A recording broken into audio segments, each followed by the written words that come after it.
What's going on there? Sounds like So Woody Woodpecker around. yeah, no shit, man. What's going on there? What's going on around here? God damn it! Sorry. Um, so basically, you guys hadn't seen each other for about 6 months or so. You were off doing your own things, but then you decided to come back to the Spirit Inn for sort of a 6 month anniversary since the defeat of Xanathar. While you were there, you were partying, you were having a good time, reminiscing. Vajra and Maloon were there celebrating. When all of a sudden, Volothamp Gadarn came through the door, coming back from his nearly 6 months expedition around Faerun to gather more information on his new book on the realms. He came up to all of you and said about his expedition, and he said that he may have found the blue dragon that attacked Korgoth's caravan all those months ago, and says that he had an idea of where it was near a place called the Desert Mouth Mountains in the southeast section of the Anauroch Desert. So after after this, you guys geared up a little bit in Waterdeep, got things you needed. You went to Vajra's tower, who she said she'd be willing to get you to this Desert Mouth Mountains quickly. You went to her tower. She gave you a stone of teleportation, and she teleported you to the Desert Mouth Mountains. When they teleported you there, you were in a kind of a rocky, sandy outcropping, sort of like a desert environment, um, but in the mountains, so deserty mountain peaks. And you remember seeing a shape in the sky kind of flying northward, so you followed it. And you also saw a keep not too far in the distance, about a 4 hour journey. While you were journeying there, you were attacked by a massive purple worm that kind of effed up some of the party with its spitting acid that I added. And then it after that you traveled a little bit further and you arrived at the keep that Voltham talked to you about, where maybe you can gather some more information about this blue dragon. And apparently the followers that made and apparently the last where we last left off, he just said that the dragon had some sort of followers with him, maybe some sort of cult that has been that has been kind of wreaking havoc. And then we ended there with you formally meeting the Baron of the Keep, Urvar, and that is where we left off. Any questions? Excellent. All right. Nope. All right. So you guys are standing in front of the keep. The captain of the guard, you can guess, he went inside. He got after asking that he was a little hostile at first, but then once you said you were here to deal with the dragon, he seemed to change his mood a little bit. And when he wanted to speak to the Baron, he quickly went inside and he summoned a well-looking, well-dressed-looking nobleman, but he does seem to have a sword at one side and a short sword to the other, and he looks somewhat grizzled. You see, kind of has you see a grizzled man, probably in his mid to late 30s, kind of receding hairline with grayish, slightly grayish hair, a well-kept goatee beard, sort of olive skin, dark eyes, and he walks outside what he appeared to be the captain of the guard. He says, "Greetings. I didn't expect guests, but once my once my once my friend here, once my associate here, Gildane, told me about you. I had to come see you for myself."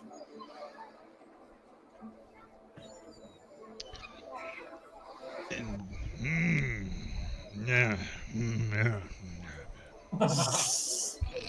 So, He doesn't speak any tongue known by man. are you okay? I, Um, so the Baron kind of speaks up and goes, "So my, so Gillard I told will me that, translate.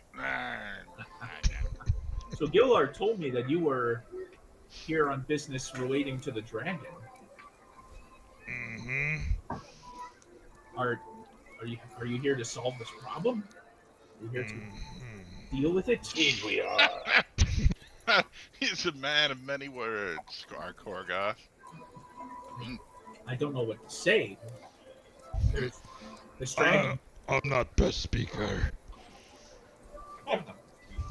Yes, we're here to put an end to this threat. I see. It you came at such good timing. The dragon has been harassing us along with his forces. He's been harassing us, trying to take over the keep. I can only guess to he thinks that there's riches inside, but probably wants a keep to itself as well. You came at such a good time. My men were a little bit of on high alert, but maybe with you here, it's a sign of an omen. Perhaps it was an omen that you came here. We're on a mission from Moradin. So that's what he says. He says he's glad you guys came here, and he says, "Please come inside the keep. I welcome you." This is great news. This is great news. I need to tell the guards and everybody in the keep immediately. You seem like hardy folk. It was the last fighting of the dragon. We did see something flying in the sky on the way here. Probably was the dragon. It likes to roam around for hunting. Hair of damsel creature. The last time we saw the dragon in person was about a week ago, flying overhead. The dragon itself seems to not be bothered with attacking the keep. It leaves its forces. To its You mentioned you mentioned the dragon has minions or followers. What sorts of minions and followers have you been dealing with, Lord Urhar? We have recently. This I should give I should understand. I should probably explain the situation a little bit more. My name is Baron Urhar. I'm from the Kingdom of Cormyr. I'm a baron. We set up this outpost maybe several years ago to watch the northernmost fringes of our lands from the Anauroch Desert. We do it so that threats do not pour over into Cormyr. I'm one of the only few keeps that are here, and we've dealt with monsters and other minions and stuff, goblins, bugbears, lizard folk, the sorts, but never in an organized manner. They usually were scattered. Even the occasional giant, but nothing more. However, about a few months ago, about a month ago or so, the dragon seemed to make its new lair here, and its presence seemed to gravitate many of the monsters towards it out of fear. It began to garner a small cult of personality around it. The first attack was probably about 2 weeks ago. It was probably about a few weeks ago, I would say.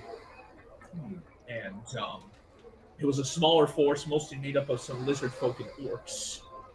The largest force that came to us was some lizard folk, orcs, some bugbears, and some sort of strange masked men. We're not sure that were leading them.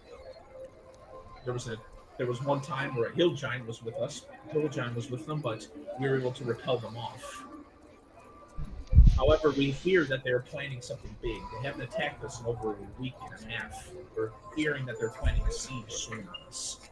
We cannot let this keep fall. If it does, then that dragon's power and malice can pour over into Cormyr, and that is something that we cannot allow to happen.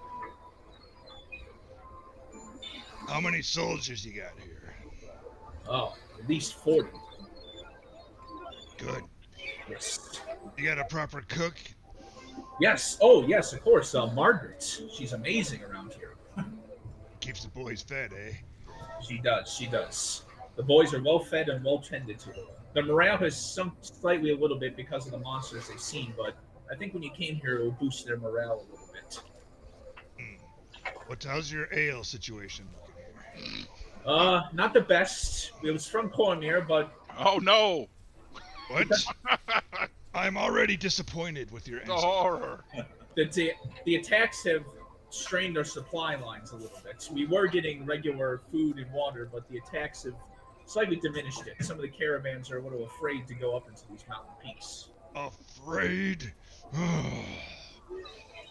But we have gotten steady supply recently. But our situation is a little bit more dire. Well, I'm up for a beer run. How about you guys? That will get Korgoth through breakfast. I could do. So, what Red One said. Tell us about these minions of these dragons. I said they were they seem to they formed around a cult of personality of it. The dragon's power seemed the But what creatures were they? Are you saying, are they bugbears and orcs? orcs, bugbears, lizard folk, ogres, Strange masked men. a So giant. that's the actual, that's the followers the dragon's building? Yes, ogres.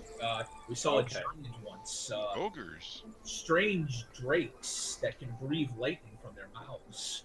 Hmm. It is a sizable. The only reason we've been able to hold them off is because the walls stood still. Our archers are pinpoints, and they were able to milk them back. I So let me, observe the walls and use insight. See if he speaks the truth. Okay, roll insight.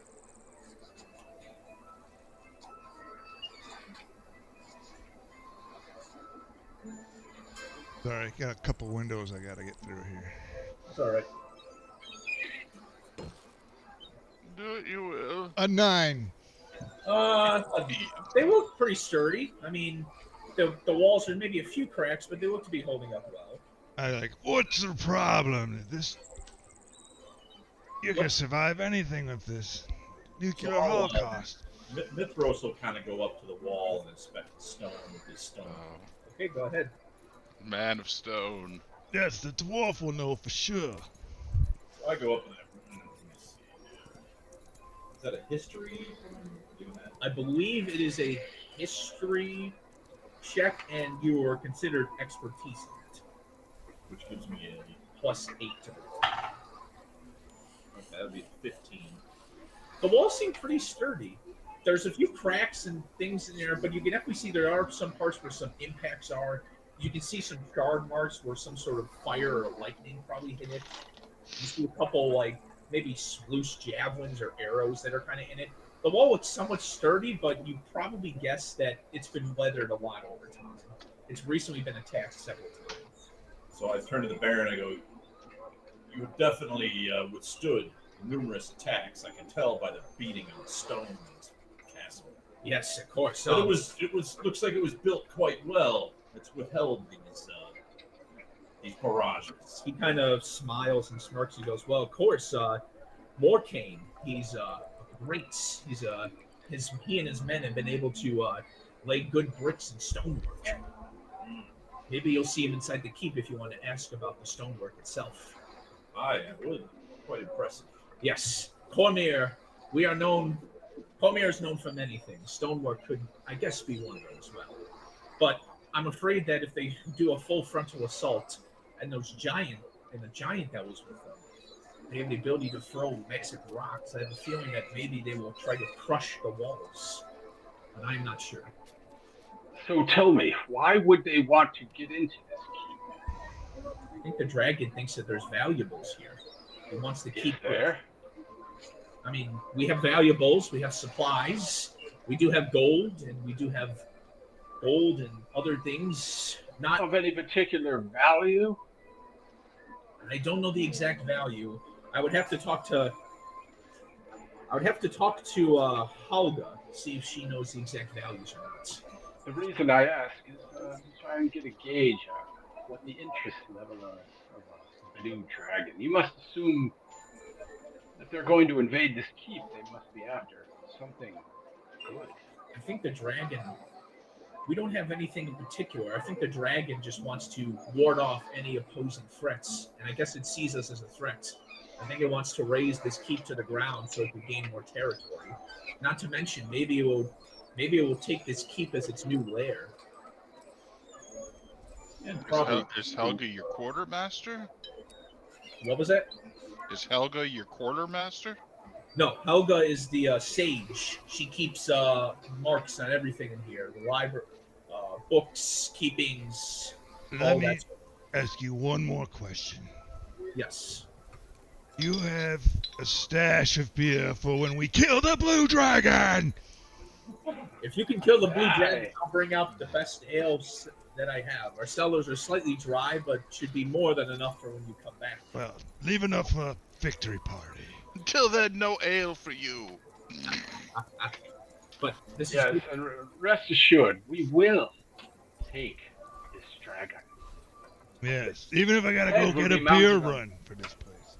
And Heads I'll would be be, mounted. in hey, I'll the be front of right your back. feet. I'm gonna head over to Cormyr, pick up Yeah. a couple 12 packs. I'll be We're back. gonna go to a Cormyr All 7-Eleven. right. Quest, um, Crunch and Munch. Is there any information like where this dragon came from? My friend here, my large friend here, has had a Yes. run-in with, we believe, this same dragon. This is a story of vengeance that needs to end as quickly as possible. I do not know exactly where the dragon is. It is northwhere of here, but it has been. It seems that it's smart enough to make sure that it keeps itself from prying eyes. Perhaps maybe if you. This might sound strange, but maybe you can follow the tracks of this cult that it did back to its lair. But the tracks here have been cleaned off, so I don't know if you can follow them yet. But please come inside. Maybe enjoy Yes. this first before you go out and slay dragons. Maybe have a feast in your honor. Stay the night if you need to. Yes, that's a good idea. Start drinking. Rest would boys. be appropriate Yes. after fighting Sean's doom. You fought. What did you fight him? Do these guys have like falcons or any kind of birds around here, or flying mounts? You do see no flying mounts, but you do see you do see you don't see any birds immediately. You can ask if they have any. Like, is any of them doing falconry, or they got a falcon that hunts for them? You're not really quite sure. Maybe, but you would have to probably get inside the keep and see. All right.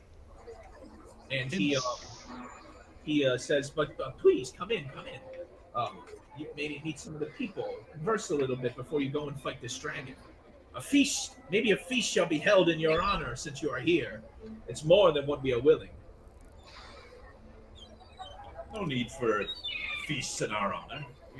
But you've come here for help for slay the dragon. This is such a great deed. I feel it is below my standing as a noble if I do not do something for you. Well, we will feast. We appreciate your hospitality here. And if there's any people in need of any help or curing, just let me know. I'm here to help. Yes, I'm sure Alicia will be very helpful to know that the healers and the healers in the keep as well. I'm more than happy. Just anyone sick or in need of healing, any wounded soldiers from maybe some of the battles you've had, I can help. Yes.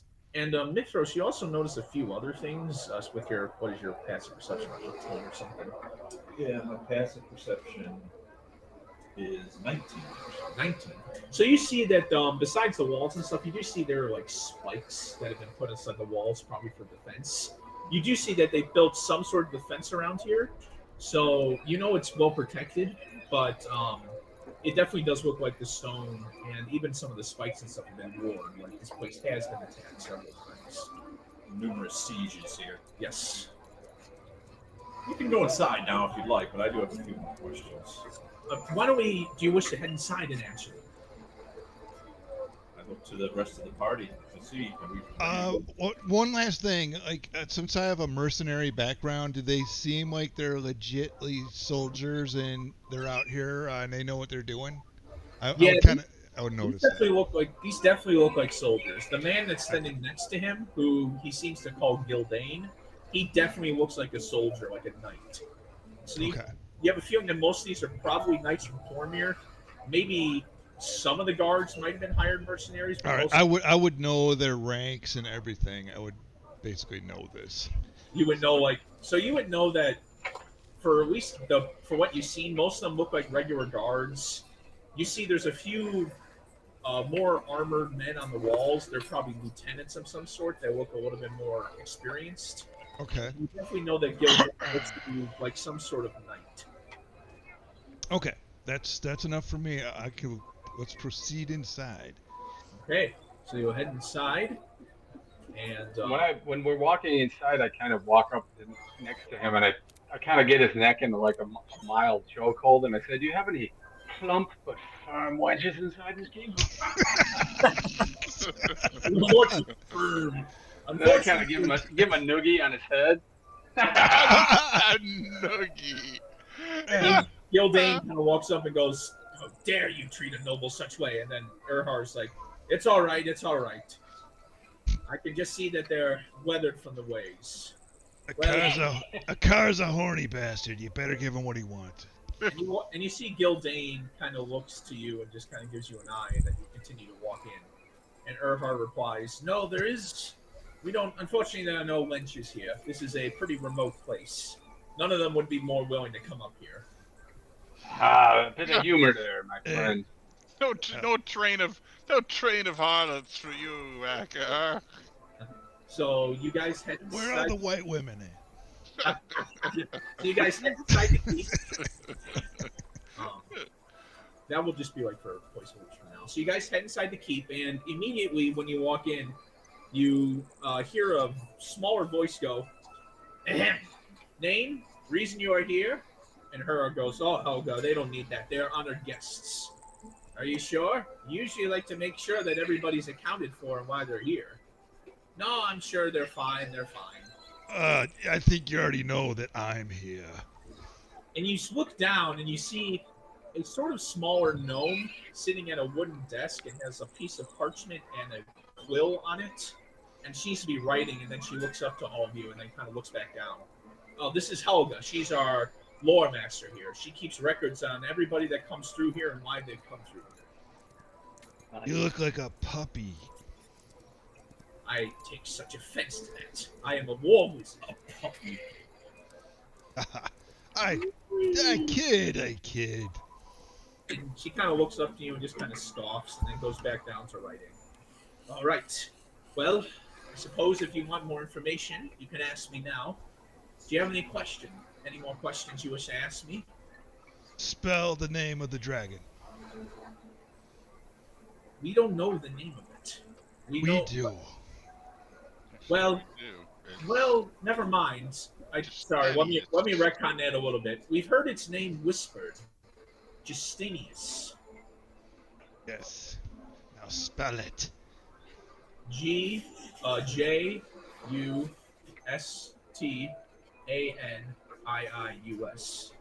Let me actually make sure I spelled that right. No, I say no. It starts with a G. Sorry, Gestaniius. She failed. Korgoth is disappointed again. We don't. Korgoth unleashes his sword. No. It's not going to go to that. But it is a gnome. Hey, look at those big casts of ale there, Korgoth. Oh. Yeah, so this is, I'll say this is like kind of the main hall. You guys aren't there yet. You guys are kind of still in the keep proper. So you see a courtyard. You see several kind of stone and wooden buildings. You see a stable. Stable's not too far off. You see what probably is a barracks. You hear the clanging of metal against metal, probably some sort of blacksmith. You see people walking around. There's maybe some wood carvers and carpenters that are apparently carrying things of wood, as you see some of the keep is being kind of renovated and upkept. So that's kind of all the stuff you see for now. And you hear, so I assume, Baron, my old soldier, who are all your friends here? And you see a woman, probably in her mid-30s, kind of short, a little bit of short, her dark hair kind of in braids. And you see she's a little bit shorter, but has kind of a more hardy constitution, probably because she's been living in the mountains for a little while. And you see a woman, again, in her mid-30s, kind of walk up to Baron and says that to all of you. "Oh, I'm sorry. This is my wife, Elshi." Elshi? We're very pleased to meet you, man. "Yes, indeed." She kind of looks all of you insightfully. She kind of eyes all of you up and down, like she's probably done this dozens of times to others. He goes, "Yes, of course. I see you've met my husband and Gildane himself. So, I heard word travels quickly. Are you here on business for my husband?" Mm-hmm. You could say that. We were sent here from far. We have come from the City of Splendors, Waterdeep. Waterdeep? I mean, to get here so quickly. I mean, it's amazing. Thousands of miles from here. But amazing. But he goes, yes, Elsha. I can see, dwarf, that do you have any more questions for me? This is his wife asking. This is the Baron. Oh, the Baron. Yes. I asked him if he has any need of purple worm scales. He kind of goes and he thinks for a minute. He goes, I suppose we can hang it over the throne or meeting hall. Perhaps. No. How about you make it into a shield for me? Perhaps I will. It will take some time. Rogaine can see what he can do with it. He's our resident blacksmith. Is he a dwarf? Indeed, he is. Then I have no fear. It might take some time, but if you bring it over to him, I'm sure he will be able to do something with it. Thank you. Yes. Korgoth, what would you do with a shield, anyways? You don't use a shield, do you? Well, I would hold it, and then I'd throw it down, and then I'd smash things. That sounds a very sensible plan. Interesting. So I since we're in this little thing, I sort of say to the Baron's wife, sorry for the rowdy behavior of some of my companions. Would anybody like to hear a tune? I have some facility with instruments. I'd be glad to liven the atmosphere. You've certainly been sorely set upon by these minions of the Great Blue Dragon. yes, it would be nice. Maybe I'm sure you can gather a crowd. Honestly, maybe lift the morale of some of the soldiers. I'll just find a table that I can maybe spot in a corner or whatever, and I'll go ahead and pull out my lute Yes. and go ahead and sing a calming but rousing sort of song about I'll just make it up on the spot about the bravery of the people. Does this fort have a name? This is Urhar Keep. It's just Urhar Keep. Yes. So I will come up with a song about the bravery of the people of Urhar Keep who protect Cormyr from dangers from Anauroch and beyond. Okay. So you start doing that. You start playing. There's some people kind of in the hall, kind of working around. You see, they start to listen to you a little bit, and they seem to maybe more spring in their step. It seems to definitely do something just to hear.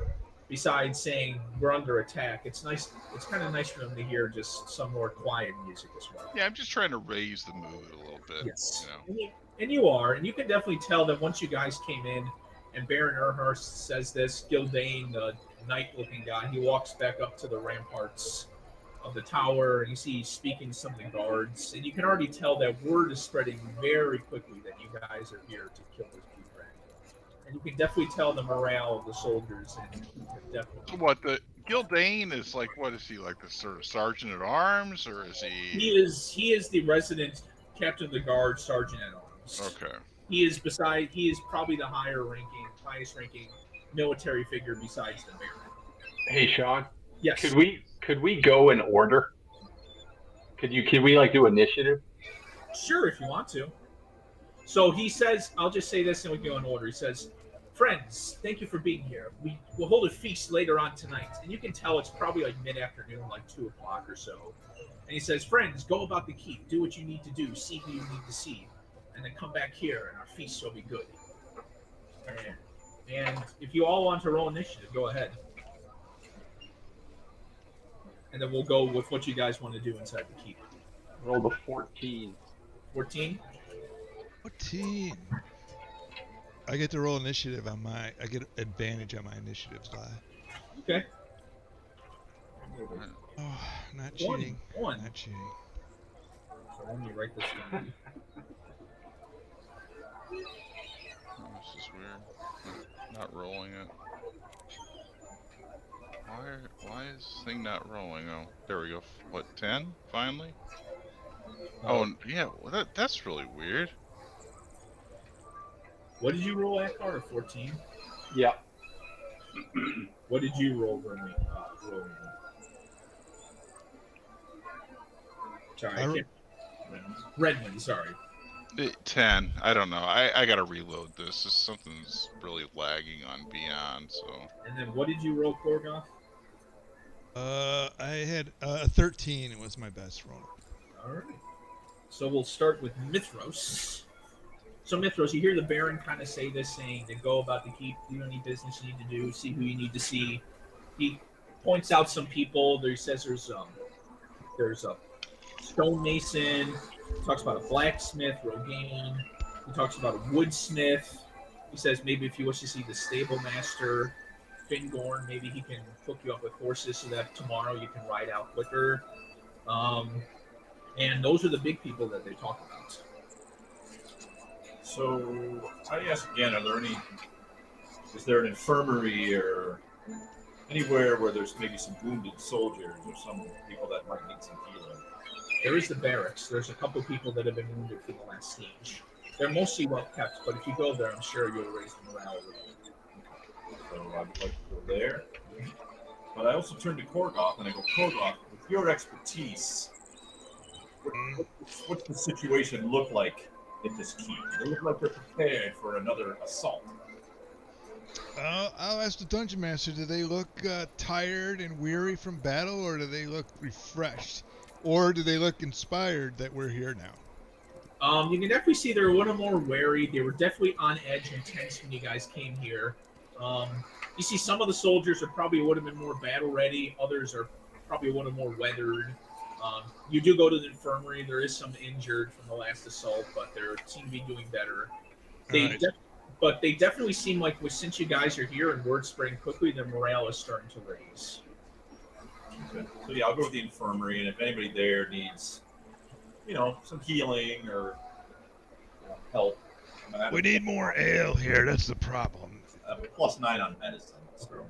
So anyways, I'll just check on that, and then I real quick after that, I'm just gonna see the stone.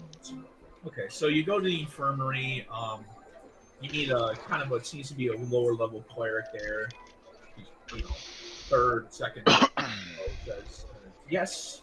Who are you? I've never seen you around the keep here before. We have just arrived. Oh, you are the new arrivals. The ones that are here to kill the dragon. We're here to kill the dragon, yes. We're here to free this keep from the troubles it has had lately. Yes.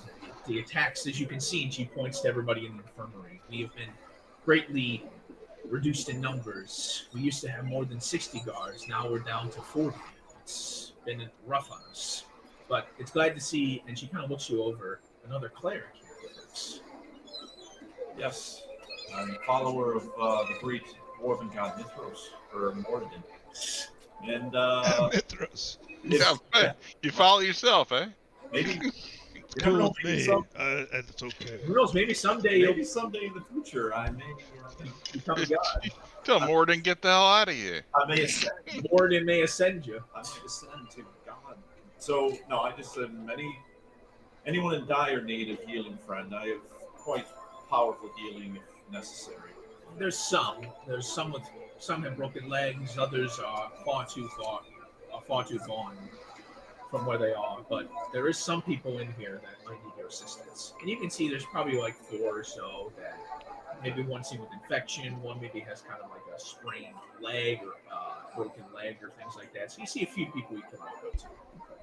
So well, I'll just go up and just use maybe like some first level cure wound spell, or people really need it then. Okay. And you see that it puts a little spring in their step. They're definitely glad that you're here, and they thank you.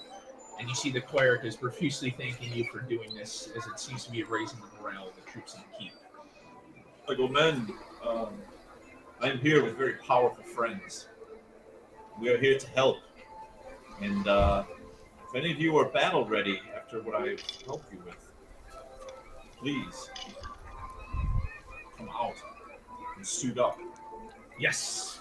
And you go, yes, indeed. And you see some of the guys in the barracks quickly get their arms and armor, and they walk outside the barracks. And you kind of look, and you see that some of them are standing in the square, and some of them are heading up to the walls. So you go, thank you. That's what they needed. My friends might give a pep talk to everyone within the keep when the time comes. I heard that there's a feast, perhaps then. Oh yes, we have one in our party who is newer to the party, but quite able to stir the emotions of any man or woman. I see. Yes. Well, that'll definitely be a great help. Thank you again, Nicholas. And you see she goes back to tending to some other people. So, anything else, or do you want to head out? I'll let the next whoever goes next. Did you want to meet the stonemason, or do you want to? Yeah, I'll meet the stonemason real quick. Sure. Just, So you walk up and you kind of ask where the stonemason is, and he's called, and they talk about, oh yes, the stonemaster, Morcane Wendell. You wish to see him. Yes. And you walk up, and you see a silver dragonborn actually.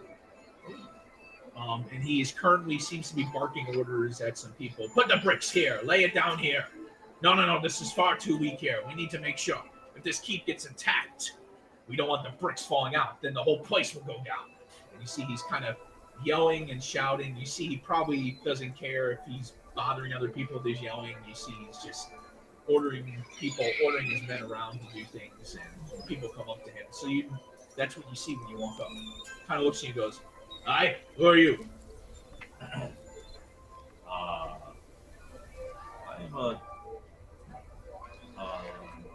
a fan of the stone cutting. It's been a trade my family has had for centuries. Dwarf, finally.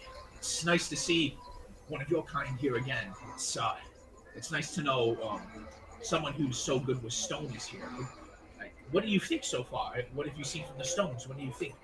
He seems eager. I think you've done quite a job here, from what I can tell from the battlements and the beating that this castle has taken. It has held up quite well.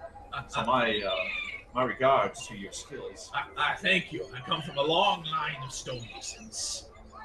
Interesting, a dragonborn, which have we ever seen a dragon? Did we ever see one in Waterdeep? Roy, did we? Oh yeah, I mean they're around. They're Oh not no, there was they're not common, but you know. the librarian in Waterdeep that we went to was a dragonborn, I think. Yes. Yeah, he's a gold dragonborn. So you have that's right. So you Good have memory. you have seen dragonborn before. Never a silver. Oh, so I you're kind or well honored and sought after for many a thing. Yes, I know stonemason might seem strange, but it was my calling. Interesting. Well, my hat's off to you, my friend. You've done well here. If there's anything I can help you with, just let me know. Perhaps maybe if you wish to see some of the stonework, see if there's any more intricacies that you wish maybe could be added upon or changed. I always envy a dwarf's insight. You have such great insight into stone. Sure. No, I'd love to walk the battlements and go along the walls and towers with them. Okay. Just check everything out. Okay, so we'll kind of leave you there as you're kind of walking around with Morcane, and he's talking about the stones and everything. And then we go to Akar. So what do you want to do, Akar? Akar walks up. He starts walking towards the center of the room where that table is with the food and the drink. And he takes out that butcher knife that he got at the Abbey Island kitchen. Yes. And he takes a big swig from the bottle there, and then he takes a knife and chops off a piece of meat, puts it in his mouth, and he says, "First, where can I sharpen this?" And he holds up the butcher knife. Oh, you wish to sharpen your... And you see Erhard kind of looks at you and goes, go see Rogaine. He should be able to sharpen your tools for you. Good. And I take a big piece. I take a big chunk of the meat. I just bite into it, and I ask him, "So, are you expecting that this keep could potentially be sieged by this dragon?" I don't know about the dragon itself. I think it's too proud to attack here itself. But by its forces, yes, I do think we are expecting a siege. I don't know when, though. And what kind of fortifications do you have now? Can you fight from the top of this keep? Yes, we have been fighting from the keep walls have been our lifesaver. Without them, this keep probably would have fallen ago. We have at least 20 guards on the keep walls at all times ready. We also have, I know it's not shown on the walls here, but he says we also have 2 ballista on the sides of the walls. And are there any underground passages or ways out? There is an underground passage, and he kind of walks over to where that chair is right there, and he pushes it forward a little bit, and you see there is a small stairway that goes down. He says this will lead further out into the mountains, and How far out? a few miles if you go all the way.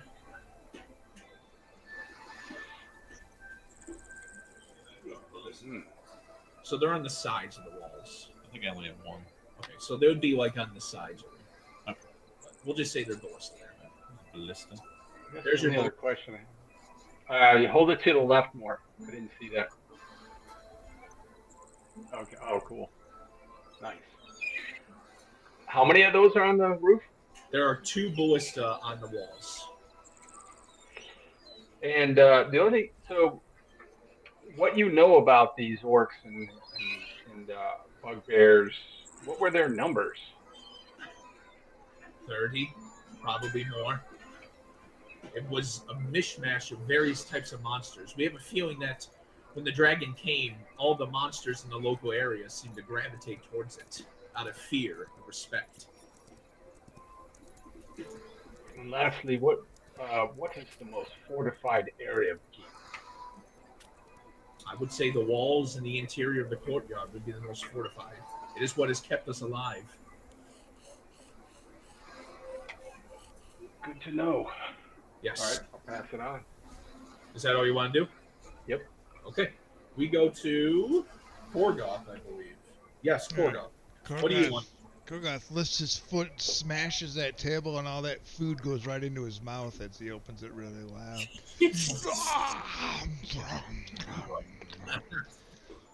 Then he walks up to that guy and he says, have you seen the dragon or fought it? We have not fought the dragon. We've seen it fly high in the sky, but never fought it. Is it directing the battle from above? We have a feeling that the dragon may give orders before it attacks the siege, but we've never seen the dragon in the siege itself. We have seen a masked figure riding. I'm sorry to say this, I forgot. A masked figure riding a dragon-like being, a wyvern. A masked figure riding a wyvern. That was the being who seemed to be directing the troops.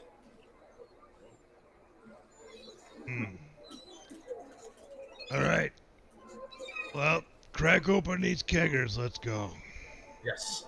And of course, if you wish to see the blacksmith about your shield, I'm sure Rogi will be more than happy to help you. Yes, I will go there first, but have my beer ready when I return. Indeed, yes. So is that what you want to do? Yes. Okay, so you walk up and you kind of walk out, you walk towards the blacksmith, you see an armory there, and you see several apprentices, and you see a dwarf currently banging on a piece of metal, seems to be making like a spearhead, and kind of looks it over, and looks in your direction. Oh, you're a big fellow, aren't you? I am. Nice to meet you. Name is Rogaine. Korgoth Bonebreaker. Nice to meet you. I heard your kind just came. I heard you just came in here, wanting to take a crack at the dragon. We did. We're gonna take it down for you. Thank God. It's been nothing but a nightmare for us since that thing has come here. Hopefully you slay that thing good and cut out its head. Yes, my vengeance shall be satisfied. Yeah, yes, indeed. Did you come here for a reason, friend? Yes, we on our journey here came across these purple worm scales that we took off a purple worm we slew. Is there any way you could turn this into anything more valuable or magical? I don't know about magical, but if you wish me to make a shield out of it, perhaps I can try. Yes. I just wanted to the magnificence of the scales to retain their value. Yes, yes, indeed. I will try my best. It will probably take a few days. This is very delicate work, but I could be more than willing to make it for you. All right. Um, how much would you charge to do that? Since your adventure is here, I'd only charge about maybe 20 gold. All right. Um, I will give him 20 gold right now. Okay. And if I'm really happy with this after he gives it back to me, I'll give him more. Okay. He goes, "Thank you, friends. It's adventurers are very nice here. I've had good relationships with several adventurers, so I don't need much from you. Thank you for your patronage." You're welcome. Yes. Is that all you want to do for now? That's it. I'll pass on. Okay, so we are finally at Renwin. What does Renwin wish to do? Well, she's just playing her songs, and when she gets done, she's just sort of mingling. And you said that is it Helga? That's the gnome. She's in charge of the books and those sorts of Yes. things. Yes, Helga. She's in charge of the books, the numbers. I'm sorry that she disturbed you when you came in. Usually, when new people come here, we ask their name, why they came here, and where their destination is. No, not at all. No problem at all. Maybe if I was to ask somebody about the nature of wyverns and drakes, who would I talk to that might have information about what they're capable of? I do think Helga might be able to help you. She has a ravenous knowledge for all things magic and monsters. I'd like to. I'd like to go speak to Helga and ask her some questions and try to just basically figure out maybe what sort of abilities drakes and wyverns have that we should be alert for. Okay.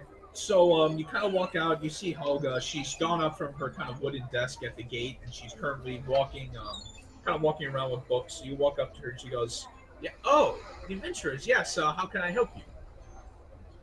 I'm wondering. We've heard Baron Erhard mention and Gildane as well that that among the followers of the Blue Dragon, there might be drakes and perhaps a wyvern that has a rider. I'm wondering if you could possibly tell me what sort of abilities beasts such as these have. Um, if they're if you know this yourself or there's a book you could point me to. I'm relatively I'm a sage. I grew up in Candlekeep and interested in accumulating all types of knowledge, arcane, historical knowledge, um, natural knowledge, anything you could possibly tell me about what these creatures might be able to do. She kind of looks to you for a minute, kind of bites her lip, thinks for a minute, and goes, "Come with me to the library." I follow her. Okay, so you go to the library. You see, this is probably her library. There's books. It's a smaller library, but you see, she's kind of a smaller gnome, so she pulls out kind of a ladder stair. She kind of looks through. No, not this one, not this. Ah, here we go. Let's see here. And she pulls out a book, and it has a blank cover, but she opens the page, the front page, and there's a title on it, and it's Fangorn's List of Draconic Beings. And she kind of looks through it a little bit. She goes, "Yes, the drakes that you fought, they seem to be able to have the ability to breathe lightning. If I am to guess, and I'm a smart sage, it probably means that lightning doesn't affect them very much. But wyverns, though, let me see here." She kind of flips through the book and she goes to the end of the page, and you see a picture of a wyvern. And again, you see kind of this leathery scaled beast. You see it has wings for arms. It doesn't have arms. It has wings. You see it has a long stinger, a long tail with a stinger at the end of it. And she kind of looks over and she goes, "Not know in the book, but I do know that wyverns are very territorial creatures. They're also very temperamental. It's strange that a wyvern have a rider. The person would have to either be insane or incredibly lucky to get its attention. They are drakes and wyverns considered intelligent? Obviously, dragons are. But how about wyverns and drakes? Are they considered very wise or intelligent creatures, or are they? What? Wyvern. I'm trying to remember here. And she kind of flips through her book. I'm trying. Oh, actually, she's flipping through her book. She's kind of looking, and she kind of thinks for a minute. She goes, "If I remember correctly, wyverns are not intelligent. They are somewhat intelligent beings, but nowhere near the intelligence of a dragon. They are mostly bestial creatures. They can be talked to or reasoned with, but it's very rare that they would happen to. Drakes, I assume, are probably lesser than wyverns in this Yes, respect. yes, indeed. Drakes are somewhat similar. They are a lesser version of dragons. They are shorter in size, medium. These ones are blue scaled, so they breathe lightning, of course. But I do not know exactly, but I do not think drakes are of high intelligence either. Do wyverns also breathe lightning? No, as far as I know, wyverns are unable to breathe any sort of breath weapon, but they are Hmm. vicious creatures. That's very helpful indeed. Yes. So she kind of looks to you and says, "Yes." So that is all the knowledge I have from this book here. Hmm. No, that's very helpful, Helga. I appreciate you sharing your knowledge with me. Yes, of course, of course. Anything to help the heroes here. Anything that you need, it would be good to come. It would be good for you to know what you know, so that you can defeat these monsters.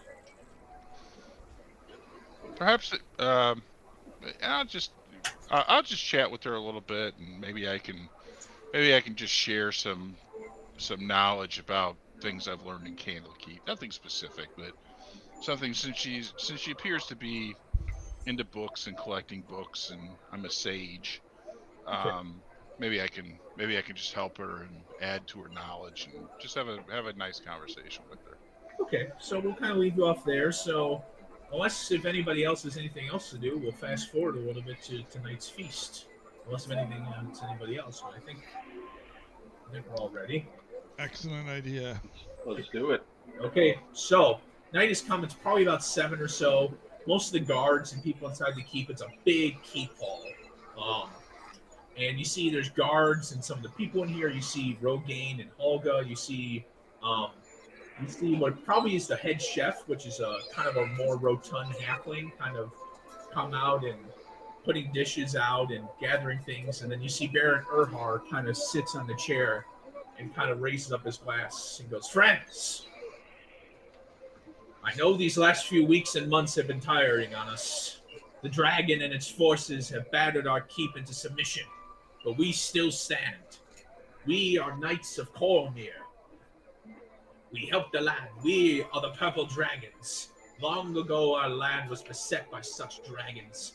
Not anymore. We have banished them from our lands. We will banish this dragon from our lands when we cut its head off from its stump. With these adventurers here, our morale has been raised and we are more than ready to fight our enemies. With this, I toast to ye. Hopefully, this dragon tyrant will be dead soon." Yeah. Huzzah! Hey, Hey, Huzzah! hail, All I right. shall drink to that. huzzah! So you see, kind of, Erhard does that. He sits back down. You guys have been set at the main table, and you're sitting next to Erhard and his wife. And you see, you guys are kind of conversing. People are walking up and saying, "Are you the adventurers? You're here to slay the dragon." They're kind of excited. You see the guards and Gildane and everyone walk up and thank you. And yeah, so you are currently in the feast. Is there anything else you want to do? Um, We're at the feast now. Yes, you are in the feast hall here. Hmm. Feast. I'm sorry I didn't have more minis I can put in here, but it might get a little crowded. No problem. Yeah.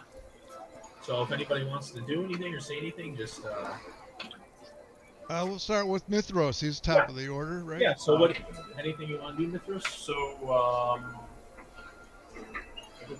Baron Erhard, how long has this keep stood in this desert? It has been 5 years since the construction. 5 years. Yes. Why did I think this was built a long time ago? This is a recent development then. Yes. It was recently decided. I was once a soldier. I was not born an noble. But in Cormyr, great soldiers can often be given titles of baron for their great deeds. I was talked with the noble houses, and they agreed to give me the title of baron and gave me this keep. They wanted me to watch over the lands against the Anauroch deserts. I know it is a recent one, but it is a recent. Our keep has been fairly recent. We've held off smaller attacks, but nothing to the size that we are now. So beyond this keep, if we were to go past and further on, are there cities and such that we would find? If you go further south of here, you would go quickly into the Dale lands. And finally, if you go further south, you will enter the lands of Cormyr. So are you you're not the last defense, you are more of the first defense. You are out, and this is you. There is no one else here to help you.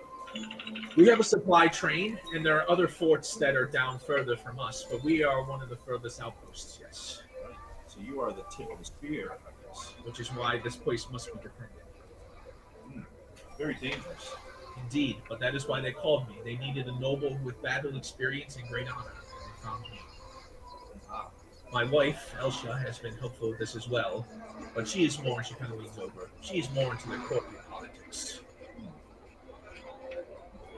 I hail your bravery here. This is not an easy task that you've been given.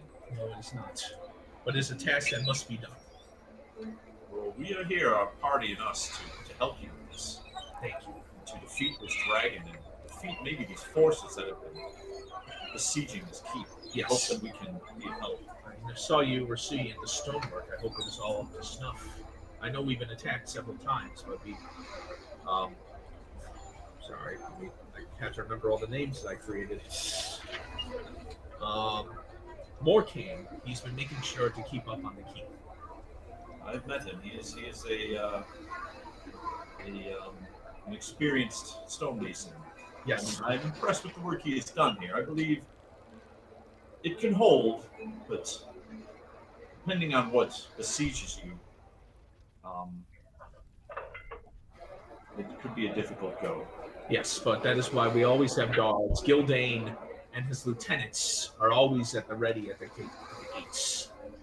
Most are experienced guards. The lieutenants are more experienced, and Gildane was knighted as a purple knight not too long ago. So we are under good company. Good. I look forward to battle. Yes, who knows when, but maybe soon. Hopefully we defend the keep. Yes. And I just kind of toast him. Is that all? I believe so. Okay, so we now go to Akbar. Is there anything you want to do at the feast? I look around. I ask, who is the leader of the pack here? Who is the leader of the guards? Gildane. Defenders of this keep. Gildane is armed. And who is below him?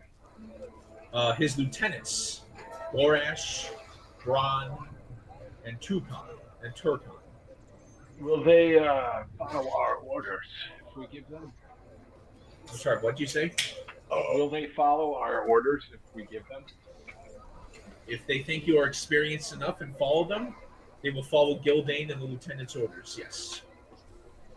Will they follow our orders? Perhaps I can have Gildane talk to the men tonight, and perhaps see if you can be seen as honorary lieutenants to follow your orders. Yes. I may be needed. Maybe, friend. Yes. Well, anything I else? think really of anything else at the moment other than where's the Where's the leg of lamb? Yes, of course, lamb, bread, leg of lamb, bread. You see cheeses and wine. And you can see the Baron's definitely pulled out all the stuff for you guys. So we go to Korgoth. Korgoth's doing beer bongs with everybody, and You and Gil, you can definitely. There's you and Gildane are probably beer bonging right now. I just want to hear stories about the dragon and how people have survived or fought it, and I'm just being Korgoth, just talking mercenary and just drinking a lot, being loud, making everybody play some drinking game or something. Okay, all right. So that's good. Yeah, you not too much about the dragon, but you hear more about its forces and some of the guards talk about some of the sieges that they've been in with it and the monsters they saw. But with you here, they feel a lot more pumped up. Okay. All right, and finally, Renwin. I just continue to play music and talk to people. I'm not doing anything specifically.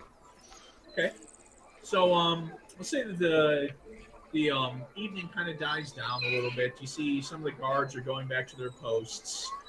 You see the kitchen has kind of been emptied out. You see what you guess is the head cook Margaret's kind of taking the platters and bringing them back into the kitchen.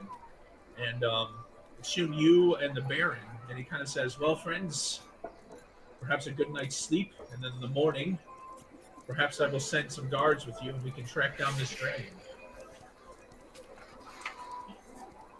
Let us do it. Yes, Right. indeed, yes. Well, good night to all of you. And the Baron kind of bows, and then he kind of walks off. So, unless there's anything else, we'll just say you guys are going to go to bed. Okay. Long All right. rest. Get a Yeah. long rest in. I'll allow a long rest, yeah. Okay. What? All right, give me a minute. I need to change a few things. Okay.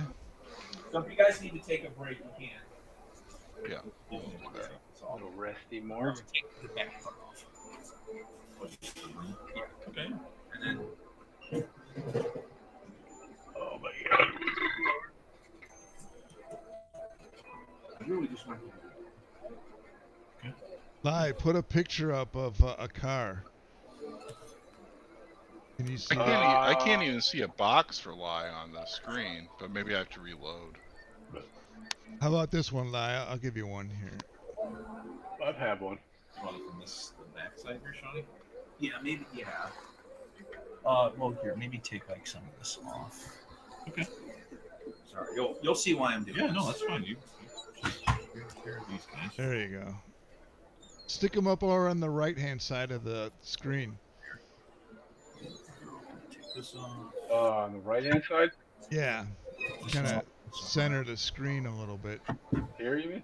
Go bring it down in the middle of it. There you go. It'll adjust out. Nice. Perfect. Can you help me move this a little bit back to here? Yeah, move it to back here. You see, I put the actual butcher knife on him. If you mouse over him, you can see the butcher knife on his face. Yeah, I see it.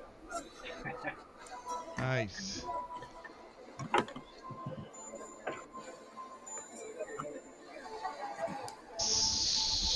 Brown oak. Brown oak.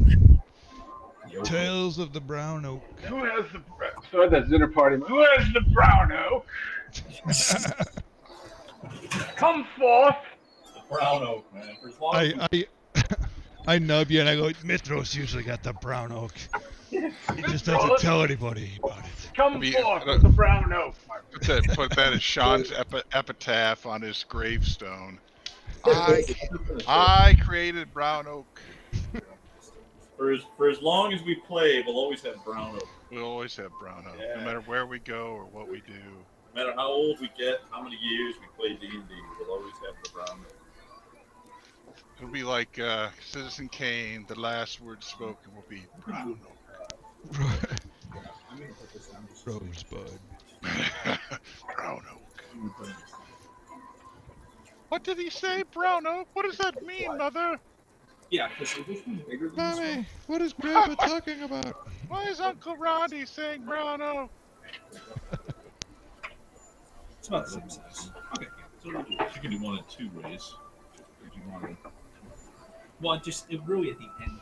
Bring him to the Brown Oak, dear nephew.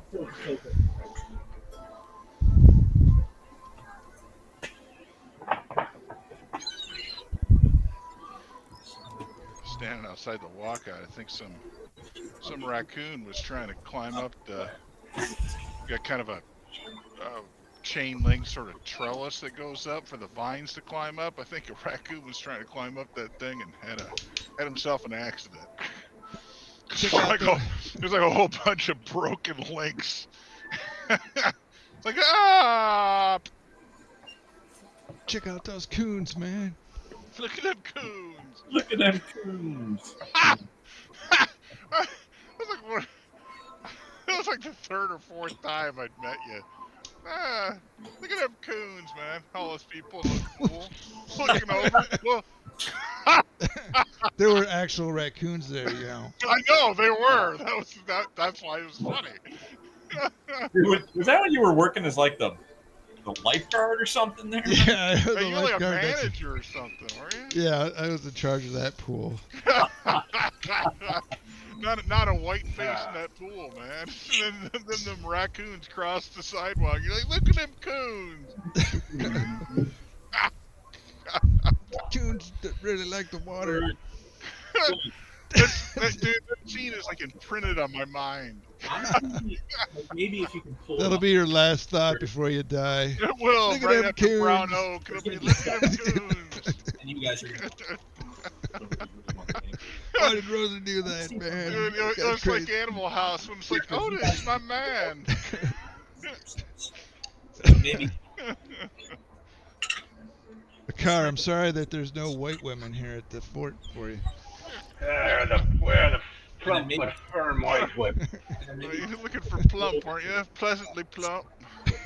Plump but firm. Plump. Firm but yielding to the touch.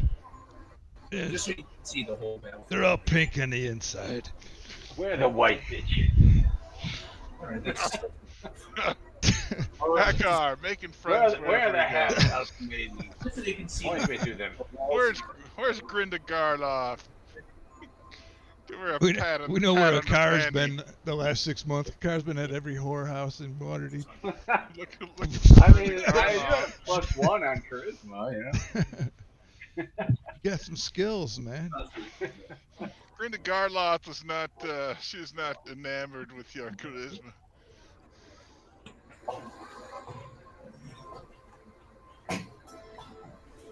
We're fucking powerful, man. 11th level. Damn. We're like heroes of the realm at this See, point. that 10th I picked up, the car picked up the fear spell. It's actually a Gloomstalker spell. Interesting. Actually, I think it's good now. Okay. That's about as good as we're going. You're best with your blade, Akar. You and your hunter's mark and your Oh, yes. And the lightning speed. lightning. Dash in, dash out, cut, and kill.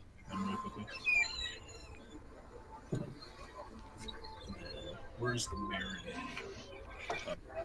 I was throwing bardic inspiration on Korgoth last time because I thought that you'd end up getting whacked by that purple worm, and you were kind of out of. You didn't seem to be its main target, but I wasn't forgetting you. No, I appreciate that.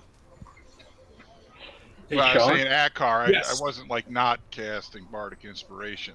'Cause Yes. I wanted you to die. Since we took that long rest, Akar would like to use 2 first-level spell slots to cast Goodberry twice. Okay. Well, here, before you do that, let me just do a few things really quickly. So is everyone back? Yeah. Yeah, I just need to hit rest on my sheet. Yeah, and the one thing too, I gotta remember to tell you guys is when I do a bardic inspiration on you, I've got it's got an additional thing where if you've got a die on you, you can also add it to damage, or you can add it to healing if you get healing from somebody. A 1d10. One So die we 10. we get to Yeah. hold on to this the whole time. Well, whenever I cast a bardic inspiration on you, Oh, so okay. I get 5 every short rest. So So you can give it away, basically? yeah. If I cast you a bardic inspiration on you, and you can normally use it for an ability check, an attack roll, or a saving throw, but you can also use it to add to damage, or if somebody heals you, you can use it to add to the healing that you get. Okay, so we all have one of those right now? No. Only when I use it. I only get 5 uses of it every short Got rest. So. Man, that's All right. smooth. So when everyone's back, I'll narrate what happens. We're back. That looks great, by the way, on the Thank video. you. Oh, yeah, So you guys are all absolutely. sleeping. You sleep pretty well, but probably sometime in the middle of the night, like 4 o'clock in the morning, you hear. Sorry, let me find a good sound effect. You do hear something. Let's see if I can find it.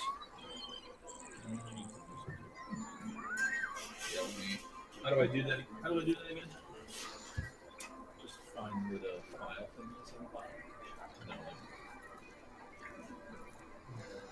I'm just gonna refresh this real quick. I don't know why I can't see Just go to the bottom screen. the Akar's box there.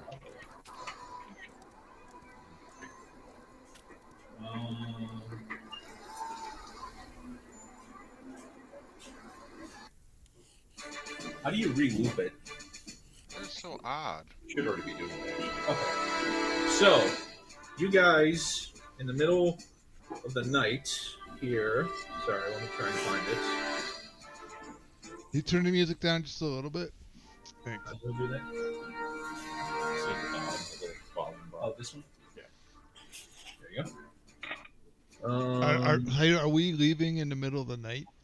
No, I'll tell you. Sorry, I'm trying to find here. You guys hear? Tell me if you can hear this. 2 purple worms. Tell me if you can hear this. Yes. Bells. Very loud.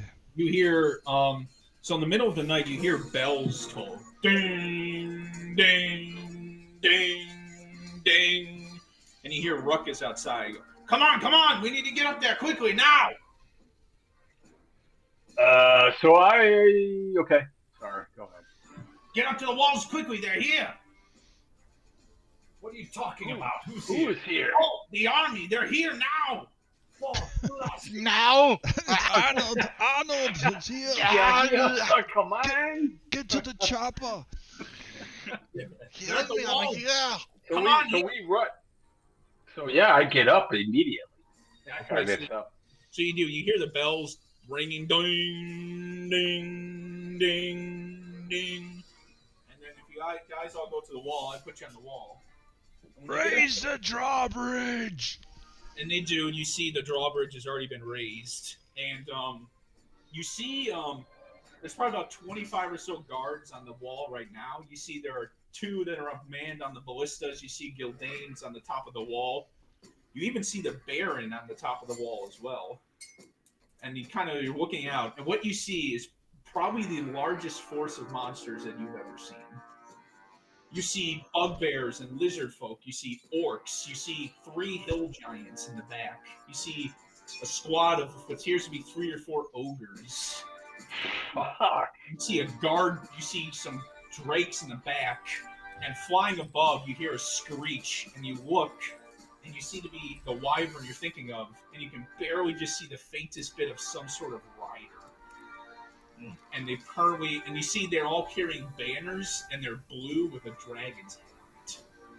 They're just kind of marching toward the. They marching towards you, and they stop, and then they start banging the bottom of their banners. And you see the orcs, like the scene in Helm's Deep. And you hear banner, steady men, steady! God. And then at that moment, they stop, and you hear, from the wyvern, you hear, attack! And they all start rushing towards the fort. let's, Wow. let's bring it on. So this is going to take a little bit. I have a lot of minis. Take your time. I'm going to need help with doing this one. Oh, okay. So they're under they're on the first shelf there. You'll see all of them. Hey, I decided to go kind of all out. Why not? Whoa. Yeah. You got all the numbers on them. Oh, yeah. I got rings on them, too, and that's going to denote, just tell me what the ring colors on them are. And then that'll be the one you're attacking.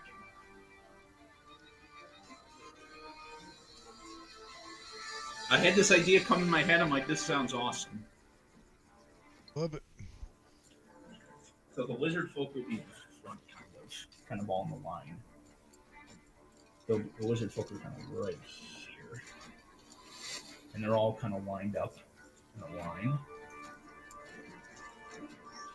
And then you have no idea. I spent like an hour coming up with what formation they're going to go into. So I wrote all that down. Nice. So the lizardmen, actually no, the orcs are in the front. Bring them on. Just line them up. One.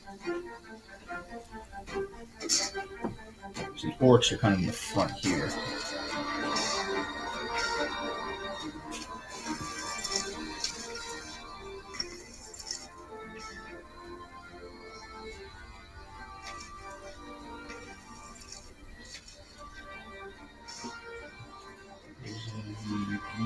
These are the lizard folk.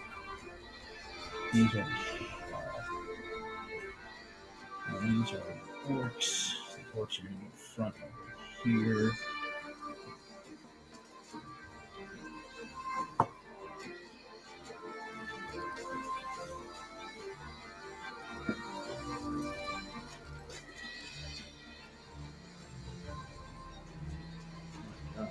I know. I brought an army. I brought an army to you guys. This idea came in my head. I'm like, this sounds awesome.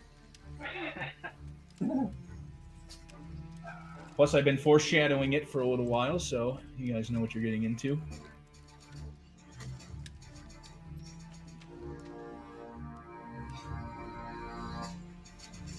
And then where did I put those lizard men? Behind them.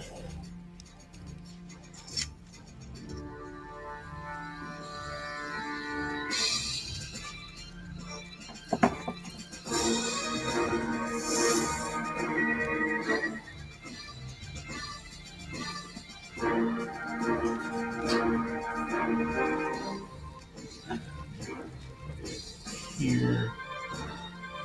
The orc will be here.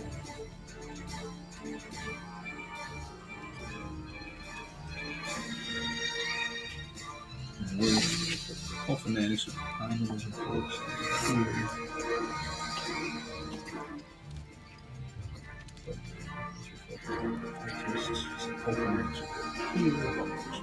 Here.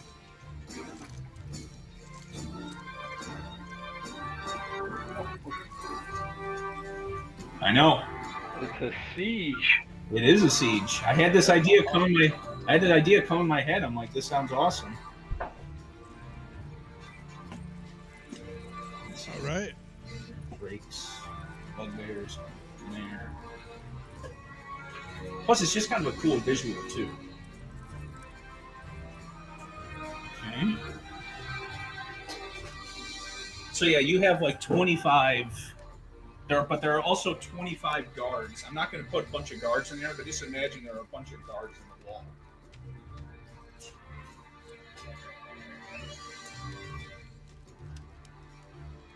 So he would be up a little bit.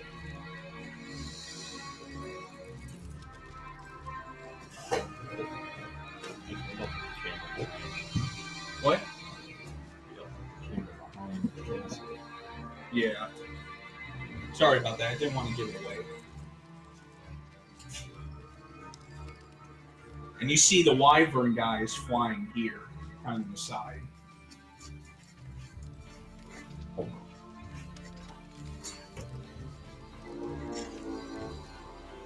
Here's back.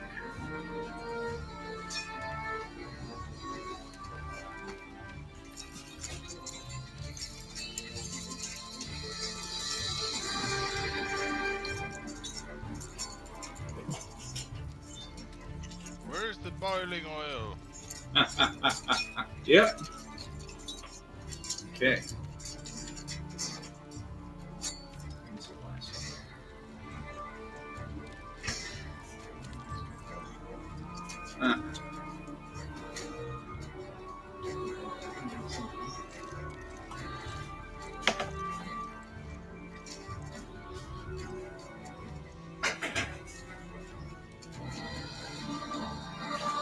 I think that's it, isn't it?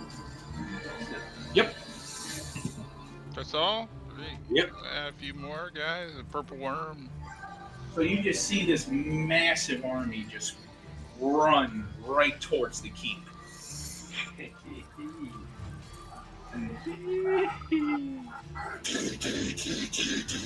Oh. And we're gonna do yeah. And we're gonna do combat a little bit. I'm gonna do the combat from a little bit differently, just so it goes a little more smoothly. See if that'll work. Camera's got to reset itself. No, it looks good from this aspect. Yeah, I'm seeing it's good for me too.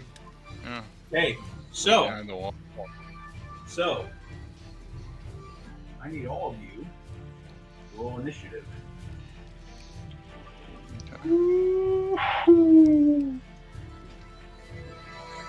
Oh, 18. Dang it.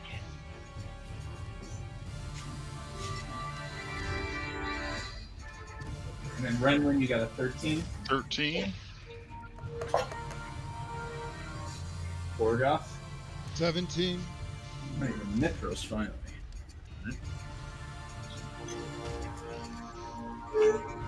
Okay.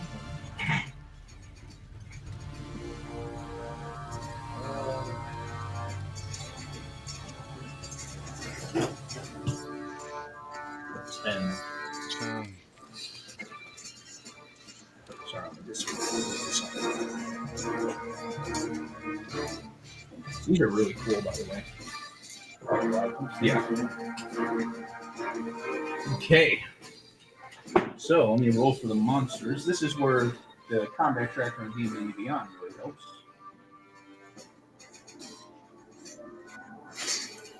Maroon actually goes first with a 22. Maloon. So Maloon kind of looks, goes, holy shit! And he, what does he have? I think he has a crossbow. He can throw that hammer too. Oh, that's right. He actually looks, He can only do it, I think, so many times a day, but I know he can throw it, so. he is going to, this guy's a little bit closer. Maloon is over here.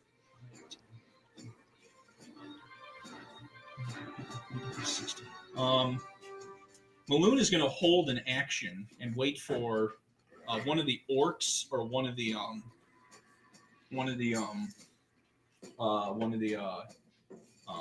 orcs to run into range, or the guy in the wyvern. Okay, so it is now Dragon's turn. So you see, kind of in the back, you see these two robed figures kind of look, and they seem to be barking orders at all the minions. These definitely seem like lieutenants of sorts. And you see they're slapping them. Like, come on, get up there, go, go. And let's see, how far is the range? I counted it out. From the base of the wall to the edge of the board, it's like 110 feet or something Yes. close to that. So Yes, I kind of measured it out a little bit just to make sure there was enough breathing room. So you see, Ooh, 90 feet, really. So you see both of them take to the air really quickly. They seem to fly up, and you see this bolt of energy come out from their hand, and they fling it at the wall. Both of them.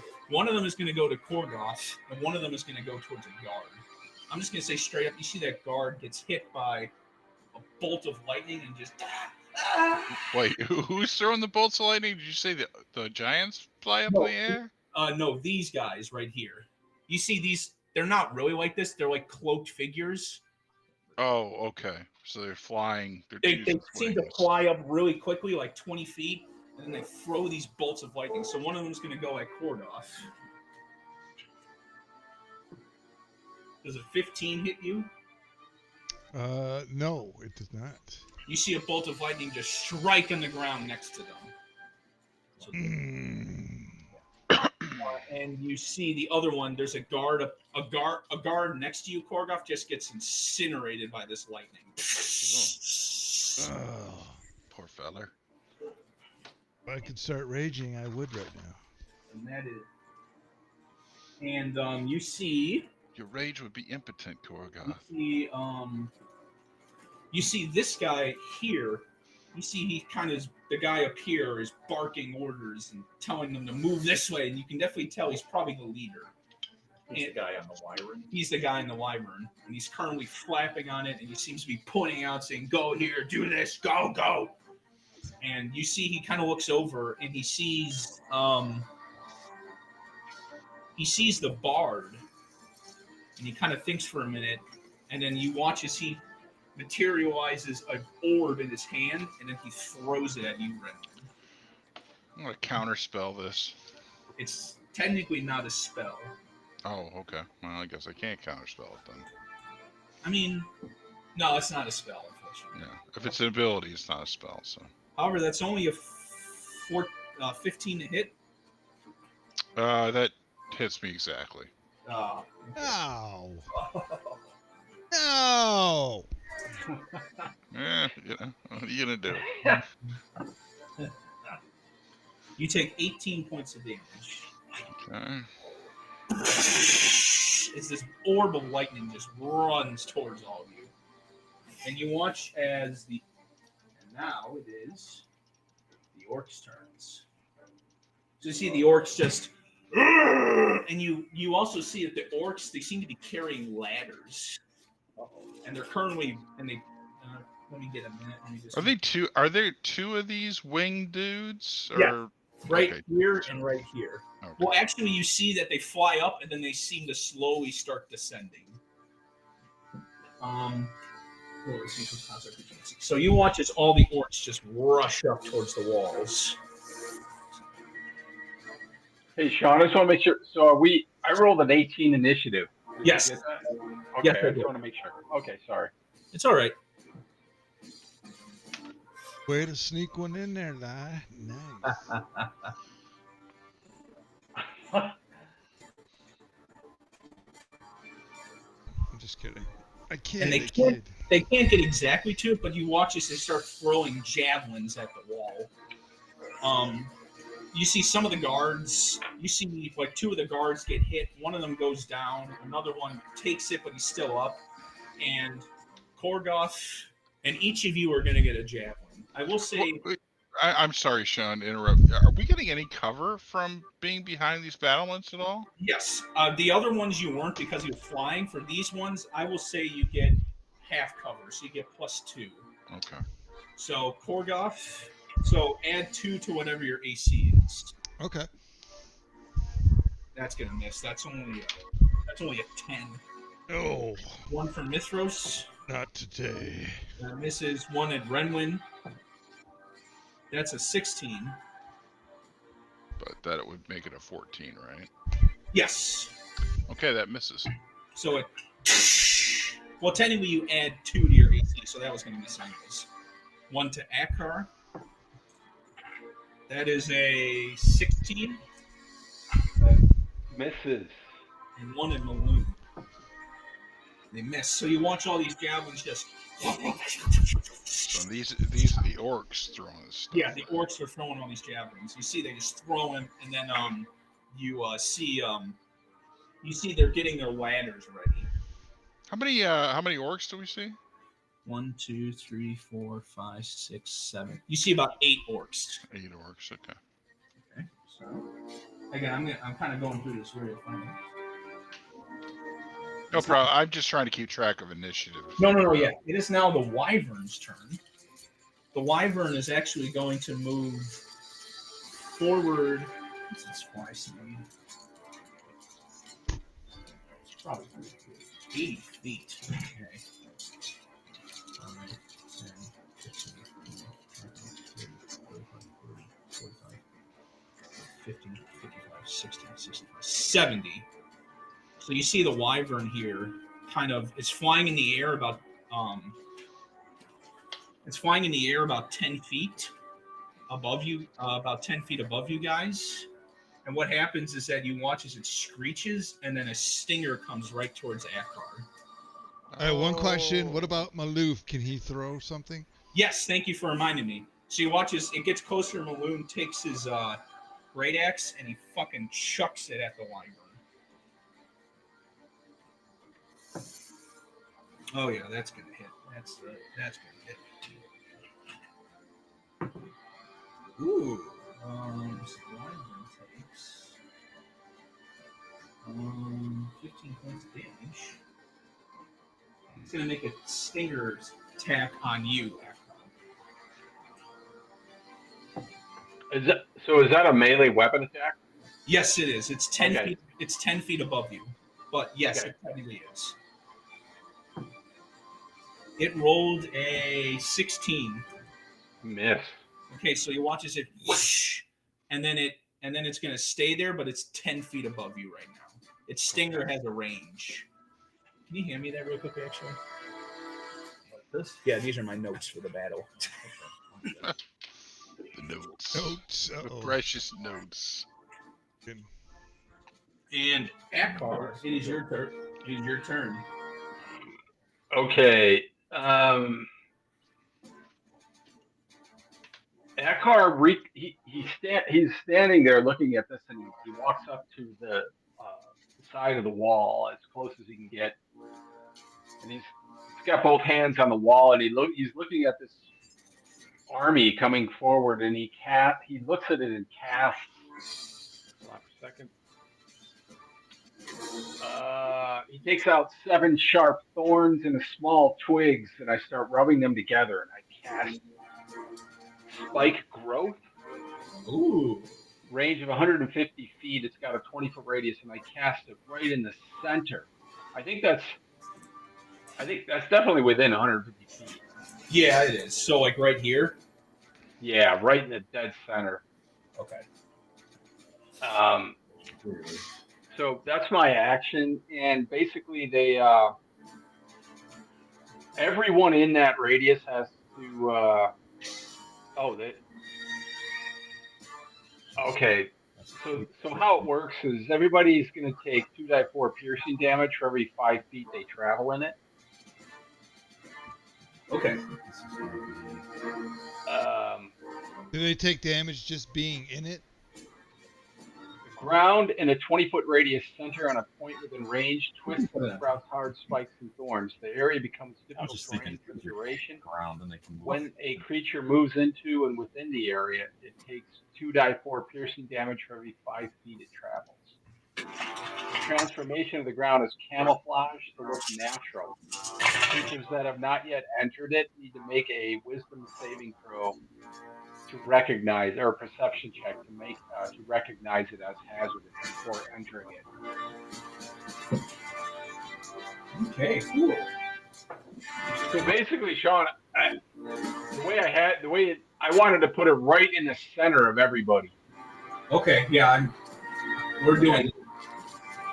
Yeah, it's going to affect quite a few dudes. It's going to affect a lot of dudes.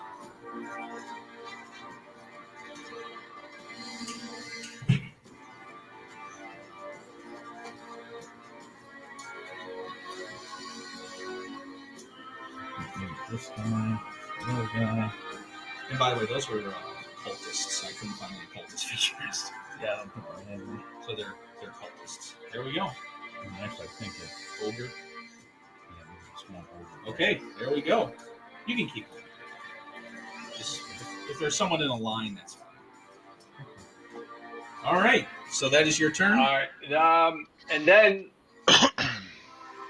I will.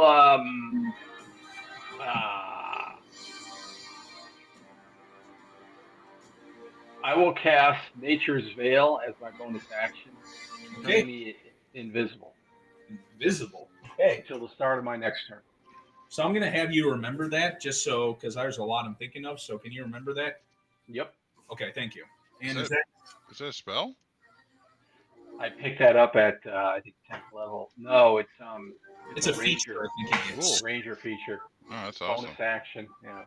So you see the guards currently, they seem a little shaken, but they kind of shake out of it. And you see them draw their crossbows and they fire all their volleys. And you see about 3 of the orcs. You see about 4 of the orcs just get. Well, 3 of the orcs just get cut down, just slammed by a bunch of crossbow bolts. Actually, 4 of them. You see a bunch of them just get slammed by the crossbow bolts. And they just. Better doing a side angle of the battle map. Maybe, yeah. And you see 4 of them just get. And you see the ballista. And for one of the orcs, you see the ballista takes aim and I'm gonna move the camera. and it fires at one of the orcs and it hits them dead square in the chest. So I'm going to narrate a lot of this for the guards. I'm not going to make attack rolls for them. I'm just going to say they're going to kill some of the monsters every turn. It works.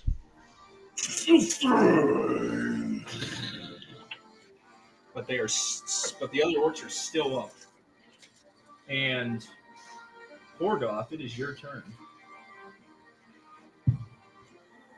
I pull out my Nadrak's Vengeance and I step on top of the battlements. Look at my boots striding and leaping, and I dive down and I attack the orcs. You can get right there All right. in front of 2 of them. As a bonus action, I'll go into a rage. Right. Actions.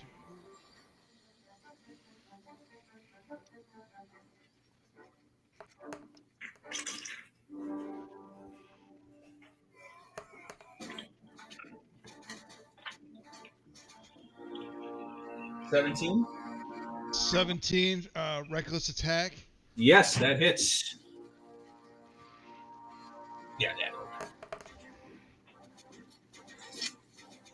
15. You watch as one of the orcs just gets one of the weaker orcs just gets sliced in half. Nice. All right. Let me see if I can do anything about that.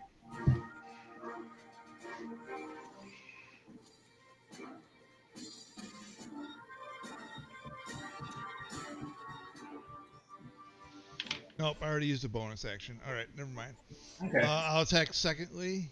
Okay, yeah. So this guy looks a little bit beefier. All right, Mr. Beef's gonna take some hit here. Mr. Beef. Where's the beef? An 18 or a 19. That hits.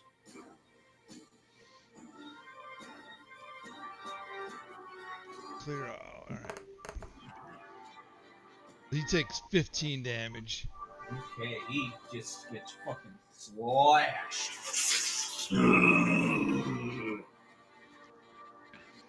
But he's still up, barely.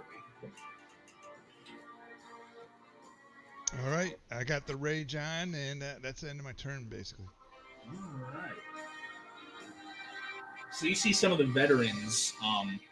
These are the guys who are actually on the wall. They kind of look down from the battlements really quickly, and they fire some of their crossbow bolts. One of them hits the orc right in front of you, and just. And you see some of the other ones kind of hit the orcs, and it injures them a little bit, but not. But they're still up and going. They'll miss. That will hit. And that will miss. Okay. So there's still 2 orcs right here. And that is the veterans' turns. Okay. So you see these kind of cultists back here. They're going to step back. So they're going to take 2d4 damage each. So go ahead and roll that, Mike. 2 dice. Okay, for the Or spike for the growth. for the cultists, they step out back. Okay.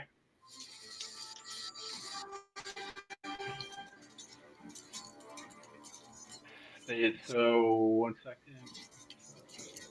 They took a 5-foot Yep. step. Okay, so they all take 6 damage. Those take 6. Okay. 6 piercing. And they are going to you. And just so you know, Sean, the ones that haven't stepped into it, because they can't, it's not recognized as, it looks like natural terrain to everybody. And so the ones that are moving forward, they have to make a wisdom check. And if they fail it, they don't recognize it and they walk into it too. Okay. Most of them are in it, but okay, I will remember that. Thank you. So, as a range of 60 feet, they are nowhere near that. So you see them. Mithros. You see this. Probably makes you a little bit angry.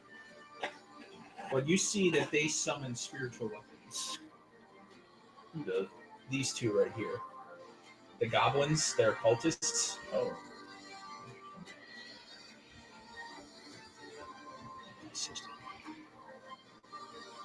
And then they can't really do much else, but you see they cast their spiritual weapons and they look to be going towards Korgoth.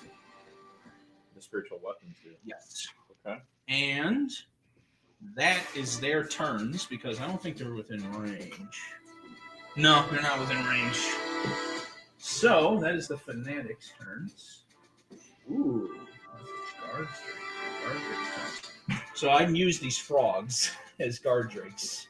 Okay. So you see basically these large lizard-like creatures with blue azure skin. And they kind of walk up towards you. 5, 10, 15, 20, 25, 30. So dash 5, 10, 15, 20, 25, 30. 5, 10, 15, 20, 25, 30. 5, 10, 15, 20, 25, 30. And then 5, 10, 15. So one of them takes 3 steps through the thing, so go ahead and roll your 64 damage.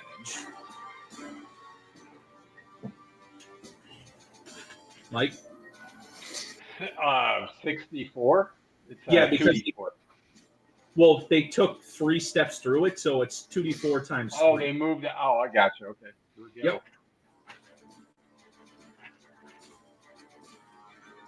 Nice. It takes 16. Okay. So you see this thing just walks through and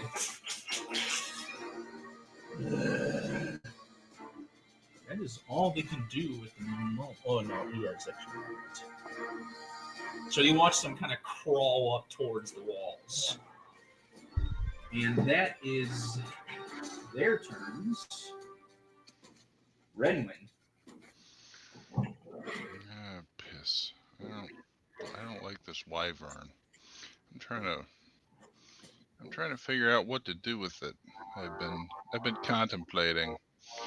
Have you been on a Tree of Woe? I have. My brain is on the Tree of Woe. Whoa. I think what I'm gonna do is I'm gonna cast. The first thing I'm gonna do. What have you been using to attack, Akar? Have you been using a bow or? No, I've been all I've done is cast Spike Growth. Okay. So you just cast Spike Growth. Nobody's physically attacking. I'm I'm trying to figure out. I'm attacking orcs at. Yeah, I'm He is, going to but be you are on the other side of the wall from Porthos, Oh. so you can't really see him. But I jumped down there. He used his boots of sprites. Okay, I can't see Korgoth at all. I would say from your position, but he could hear me, right? I mean, it's within 60 feet, right? Yep. He's just within 60 feet. Okay, I'm gonna go ahead as a bonus action. I'm gonna cast Bardic Inspiration on Korgoth. So you get a 1d10. You can use it for many things. Can I use it for armor class? You can use it for saving throw, an ability check, let's see here, an attack roll, or you can use it to add to damage or add to healing if somebody heals you. Okay. So you got many choices. Excellent. And as for a spell, I'm going to cast Phantasmal Killer. Whoa, what's that? At the Wyvern, at 4th level. All right, fantastic. What? I've never heard of that spell. Cool. Yeah. So basically, it needs to make a Wisdom 19 save. 19. Nope, it rolled a 5. Okay, on a failed save, it is frightened for the duration. Okay. It also takes 4d10 psychic damage. Oh. Let's see here. Where are you, Phantasma Killers? We'll roll that. So it takes 18 damage. Oh. And so it is frightened. Now it doesn't have to fly away, but it has disadvantage on ability checks and attack rolls while the source of fear is within its line of sight, and it cannot move closer to the source of its fear. Okay. So it can't get any closer to me, and it has disadvantage on ability checks and attack rolls. Okay. And it is concentration. So, and I believe so. Where am I here? You are over here on the other side. On the other side. Okay. Yes. Is spike growth concentration a card? Yes, it is. Okay. So I guess not really a whole heck of a lot I can really do. I mean, I don't know if I can move to a place where I've got better cover than I do, or you can move inside the gatehouse. yeah, why don't I go ahead and do that? So that way I'm less exposed to Cool. any sort of nastiness. Pull them out of there again. And so the Wyvern at the end of each of its turns, it can go ahead and do another Wisdom saving throw, or it will take another 4d10 psychic damage. Ooh, all right. But if it saves, the spell will end. So take Don't that. let So it it is. I have tapped into the nightmares of the Wyvern, and it sees an illusory manifestation of its deepest fears. Don't let it end. And its deepest fears, it's just a picture of it. It sees like Korgoth's head slowly coming towards it out of the ether.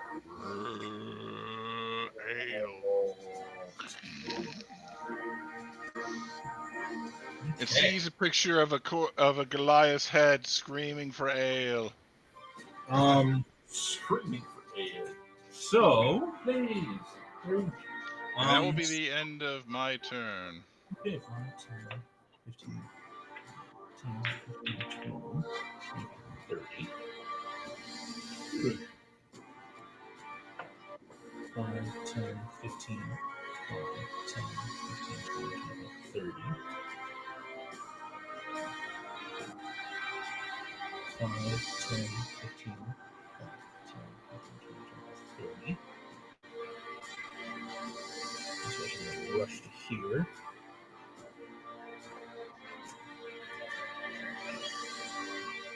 So roll, Mike.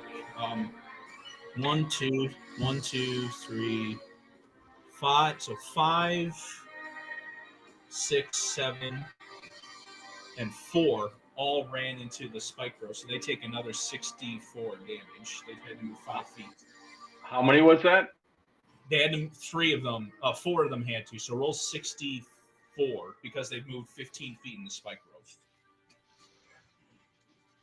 19. Man, you're chewing them up. 19. Yeah, They Gee. are chewing them up. Yeah, Man, Little by little. those things are getting Eckhart's just totally spiked up. concentrating on this from way up there. Ah, man, sweat's coming down your brow. Oh, Oh, yeah, dude. He's totally sweating up there. He's got this thing hovering over his head. oh. Invisible. Like, what? What the? My brain hurt. What was the last one? 7. Oh, no, there you did. Okay. So 4 of them used their actions to kind of walk out of it, but 3 of them, they see. What is the range on their javelins? 30. They're all going to throw javelins at Korgoth. One of them doesn't have disadvantage, the other 2 do. So the disadvantage one, no, that's going to miss. The non-disadvantage one, it's also going to miss. Does a 17 hit you? I think it does. Hold on. You got your bardic inspiration die. Oh, I have 18 armor class. Sorry. 18. Okay, so you watch as the 3 javelins just come towards you and they just walk off the side. No effect. And that is their turns. So we see the ogres in the back. Oh. 5, 10, 15, 20, 25, 30, 35, 40. 5, 10, 15, 20, 25, 30, 35, 40. 5, 10, 15, 20, 5, 10. This one will get right up to about there. That's his head.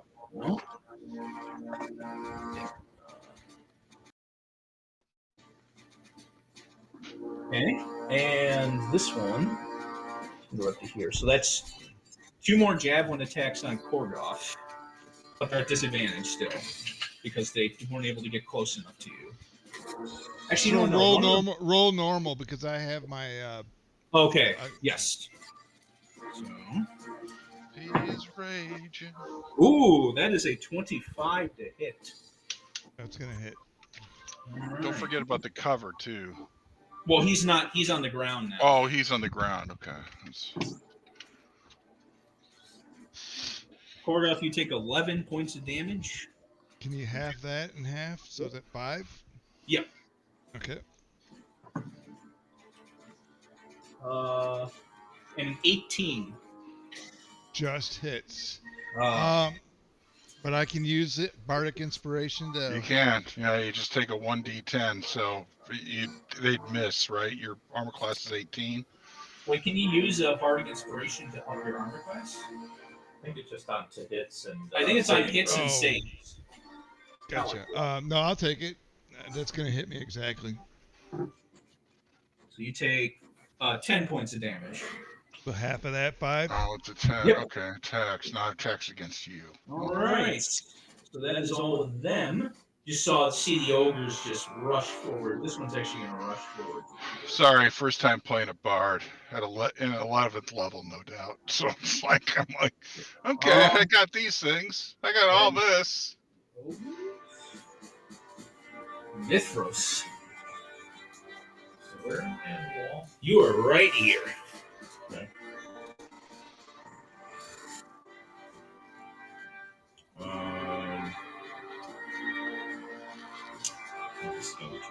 They're too far away, I think. 60 feet? Where's 60 feet from you? 5, 10, 15, Sorry about that, Rob. I guess that's the only thing you can't do is. No worries, no worries. I'm not worried. So it'll be a 10-foot radius. Okay. So we have a 10-foot radius.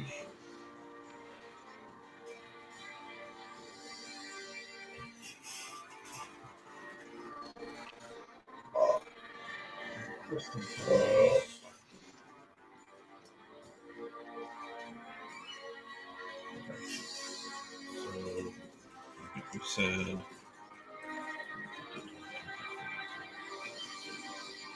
So Right there. so here, you tell me what you want. It would You're gonna be allow these three right here. Bugbear 2, 3, and 4. these two, these three. Yeah. Okay. Okay. So Okay. So you see Mithros kind of reach into like one of his little satchels on his side, and he grabs like a handful of sulfur, and I say some spiritual words, and I throw the sulfur in the air. Yes. And then you see 60 feet out into that battlefield, you see a 40-foot high cylinder of fire come down. Ah, yes. Are you doing in a flame 10 strike? foot in a 10-foot radius. Flame strike? Flame strike. So 2, 3, and 4. they have to make dex saves. 2 rolls a natural 1 and fails. So why don't you roll your damage and I'll just apply it to them. Okay, so you not only see fire, but you see it like radiant light and fire mixed. It's like So go ahead and roll your damage. like a flame from the heavens. Did you? No, I'm rolling that. The power of Morden. So Vengeance will be ours. it's 46 of fire plus 46 of radiant. I will say this guy, since he took damage, he's just fucking Man, Uh, torched. 12 is 16 fire damage and 17 radiant. So 33 total. Arr. watch as they get burned away and left. Here. Oof. So I have never used that spell. I was quite taken aback by the power of that spell. You rolled really good damage. That's nice damage there. You rolled 33. That's amazing. That's real good. I think that's all I can do. Okay, so 7. Oh, sorry. What did I say? 3, 4, and 5? Yes. Nice. 3, 4, and 5. Good.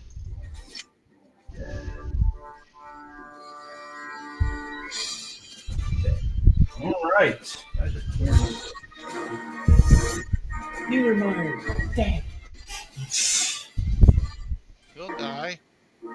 All right. So, is that the end of your turn? Yeah, I don't really my spell, so I can't really cast any more spells. So watch where's Korgoth down there? He's right there. He's Where right. am I? You can use your arrows. There. I'll point at him. Yeah, he's right on the battlefield. Okay, right in front of the wall. So, the knights. Yep, right there. Okay. So one of the knights is going to take a shot at the wyvern. Or sorry, no, this is Gildane. So Gildane, who's at the top of the wall here, he kind of looks, sees where everything is, and he turns towards the wyvern. He's going to take a shot at the wyvern. Actually, you know what? No, wait.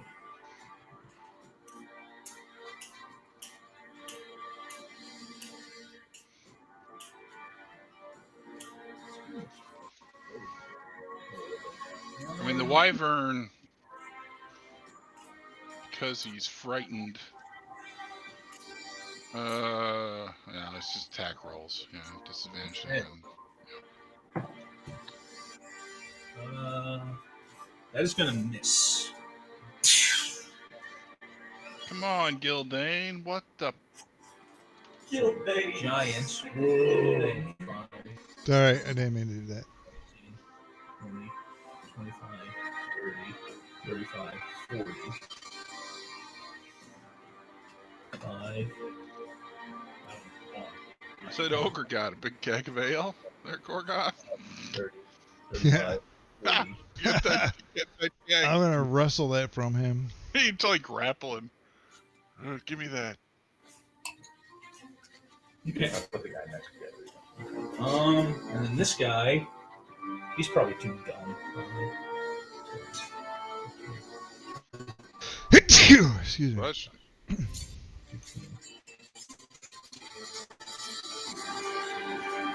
Okay, one of the hill giants walks through your thing because he's too dumb to realize what they actually are. So roll 8d4. He went through it 4 times, so roll 8d4 damage. All right. He's too stupid to realize that he is. Her giant smart. Oh, 24. Oh, nice, Oh, dude. oh. Excellent. Wow, look at that. Dude, that spike growth is coming. You've done so much damage with that, man. You're just like Yeah, rolling it out. It's a great spell for this kind of deal. Yeah, no kidding, man. Definitely. Nice work. Right, and one of the giants. How far can you take a road? You see that they all pick up. 2 of them pick up rocks, and they're going to try and throw them. Range of 60 feet. They're gonna rock right now.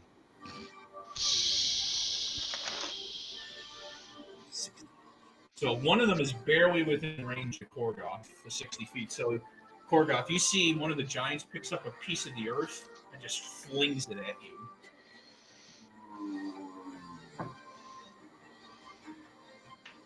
That's Okay. 15 next to you. The other giant, who actually can move to here, is going to.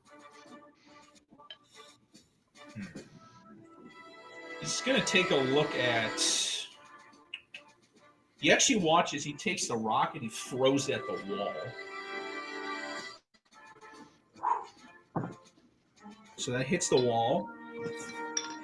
So the wall takes an incredible, just incredible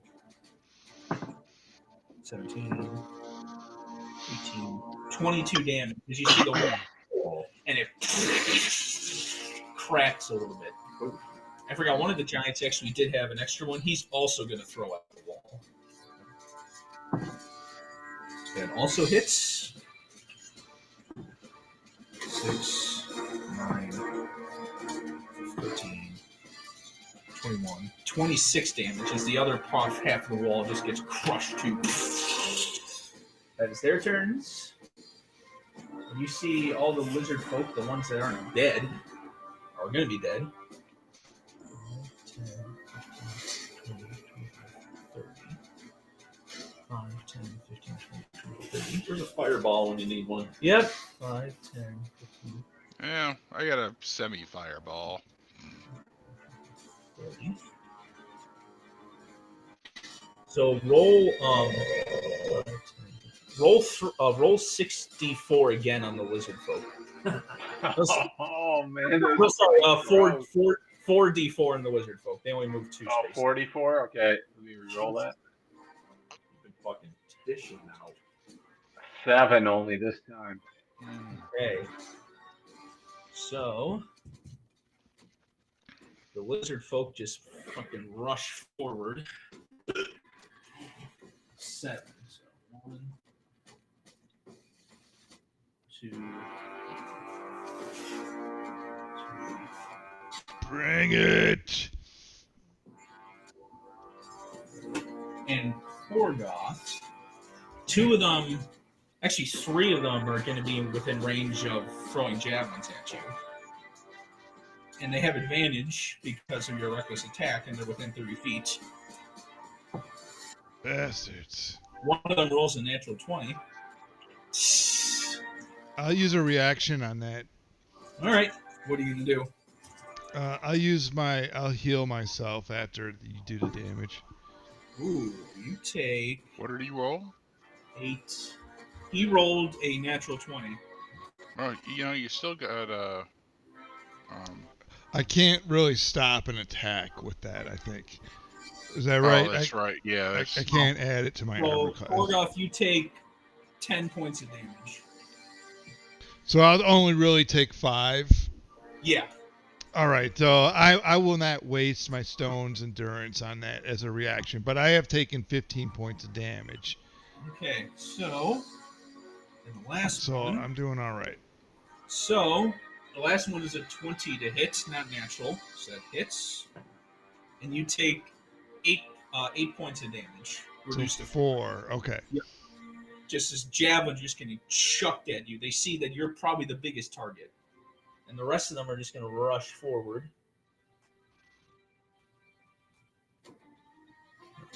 They're going to get to there. Another one's going to get to there. These guys are going to move up to here. And Akar, one of them is within range of you. You'll get half cover from this, but he's going to throw a javelin at you. Okay. And I am at the moment invisible. All right, well, it doesn't matter. He rolled a natural 1 to hit, so that doesn't matter. All right, so back to the top of the order is the Dragon Fangs. So you see these guys kind of descend down to the ground, and then you watch as they float up again to about right here. And one of them is going to throw an orb at you, Korgoth. You see this lightning bolt orb just streak down towards you. Bastard.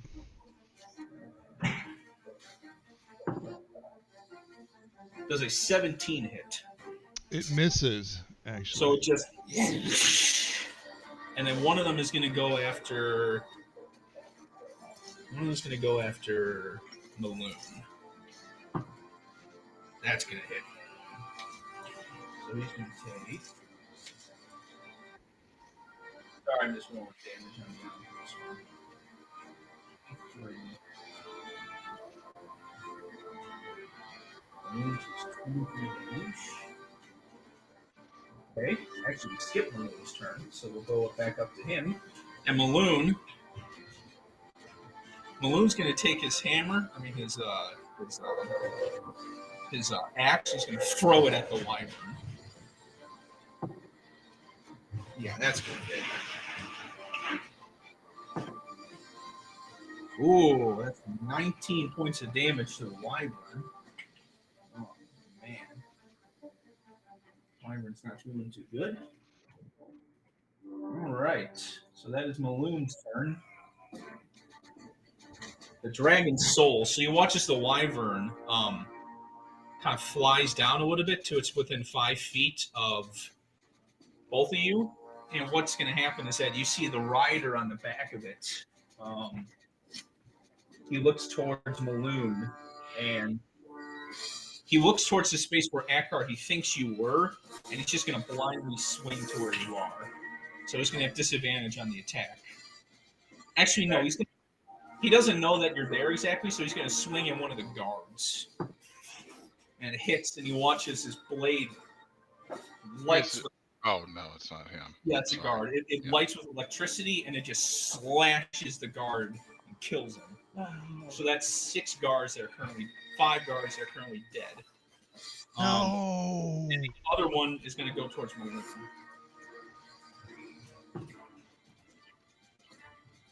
That hits. So he's going to take...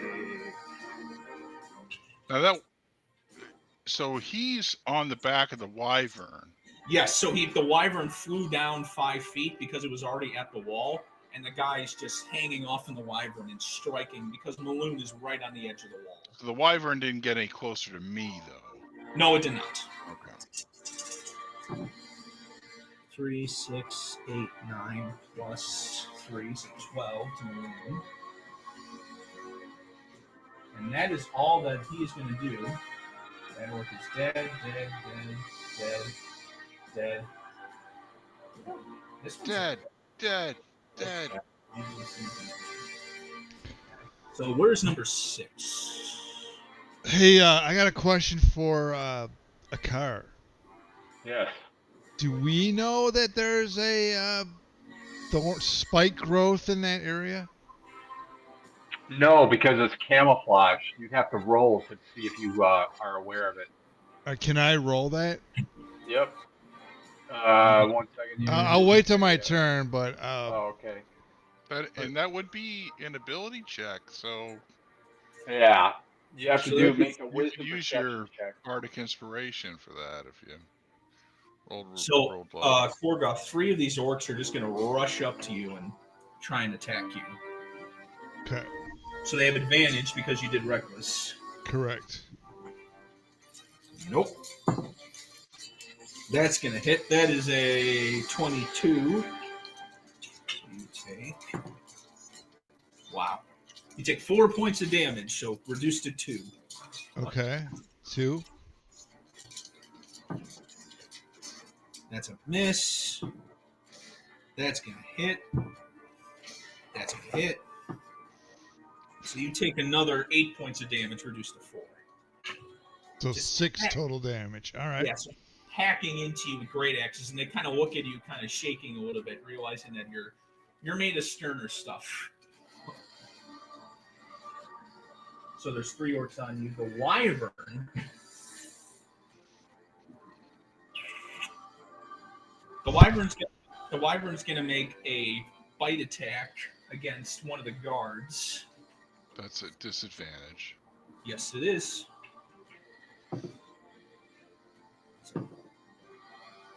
That still hits. It rolled a 8, so 15, which would hit the guard barely. Guard takes. You see another guard just gets head bit off and is thrown over the wall. Going down. So now there are 19 guards on the wall. And the wyvern is going to make a tail attack at disadvantage against Maloon. Actually, no, yeah, against Maloon. That's going to miss. And the wyvern is actually going to fly away because it's kind of a little scared. So Maloon gets an attack of opportunity. Come on, you Maloon. Don't be a maroon, Maloon. And he misses. He rolled a 3. Oh, Maloon. It's not your first rodeo, Maloon. Come on. Akar, the Nightwalker. So you appear out of invisibility. Yep. And I can't. So he stops concentrating on the spike growth. Okay. 1 second here. Hold on, it stops. Lie. I was gonna jump into the middle of it with my boots and wait for them to come at me. Okay, it's gone now, so you're good. Yep. No, I'm talking to. Are you good now, Korgoth? No, it's your turn, man. Do whatever you want to do, man. Oh, okay, all right. And he then casts Conjure Animals. Ooh. And it's a 60-foot. So he looks down. I'm trying to see exactly where I am, but You are right here. You're on the other side of the wall. Yeah, the other side of the wall. So it's a 60-foot radius. 60-foot radius? I mean, sorry, range. Range, okay. Where do you want to... I'm going to conjure a giant elk. Giant elk? Oh. And basically, it says that I need to roll initiative for it. Is really what it says. Okay. I mean, if you want to make it simple, it can just go after your turn. It can just go after my turn or go now. It will go after your turn. Yeah, it's your turn right now, so maybe go right. All right, so I summon a giant elk and I put it 60 feet right down in there in the mix of all these oncoming creatures. Okay. And then 1 second.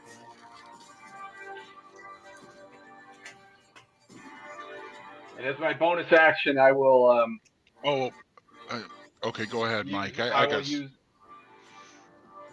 will use Nature's Veil again, and I completely hide myself within the natural environment. I kind of disappear again. Okay. I can use that 4 times for long rest to see. Okay. And sorry, Sean.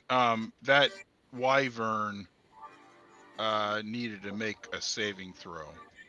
Okay. Nope, it failed. It failed. Okay, so it's going to take another 4d10 damage. Oh. Okay. Go ahead.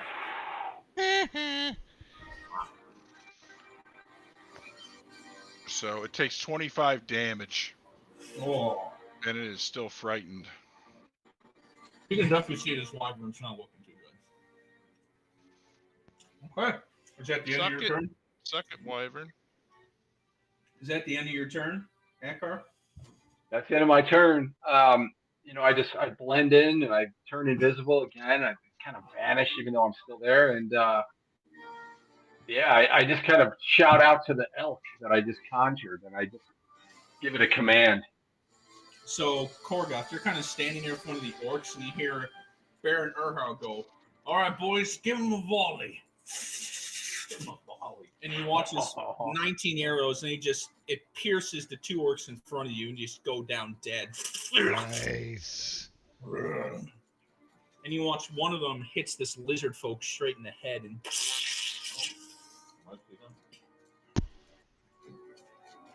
and then, so that's the guards' turns. So was the giant elk going to go right after me? Yeah, so go ahead. What does the giant elk want to do?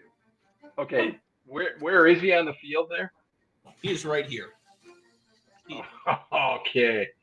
So Akar kind of just shouts out and the elk just goes for the what is that tall thing? Is that that's a hill giant? This thing right here? Yeah. That is a hill giant. Are you gonna have it go towards the hill giant? It also has 2 bugbears in front of it. Okay, I'll just go for one of the bugbears. So he charges.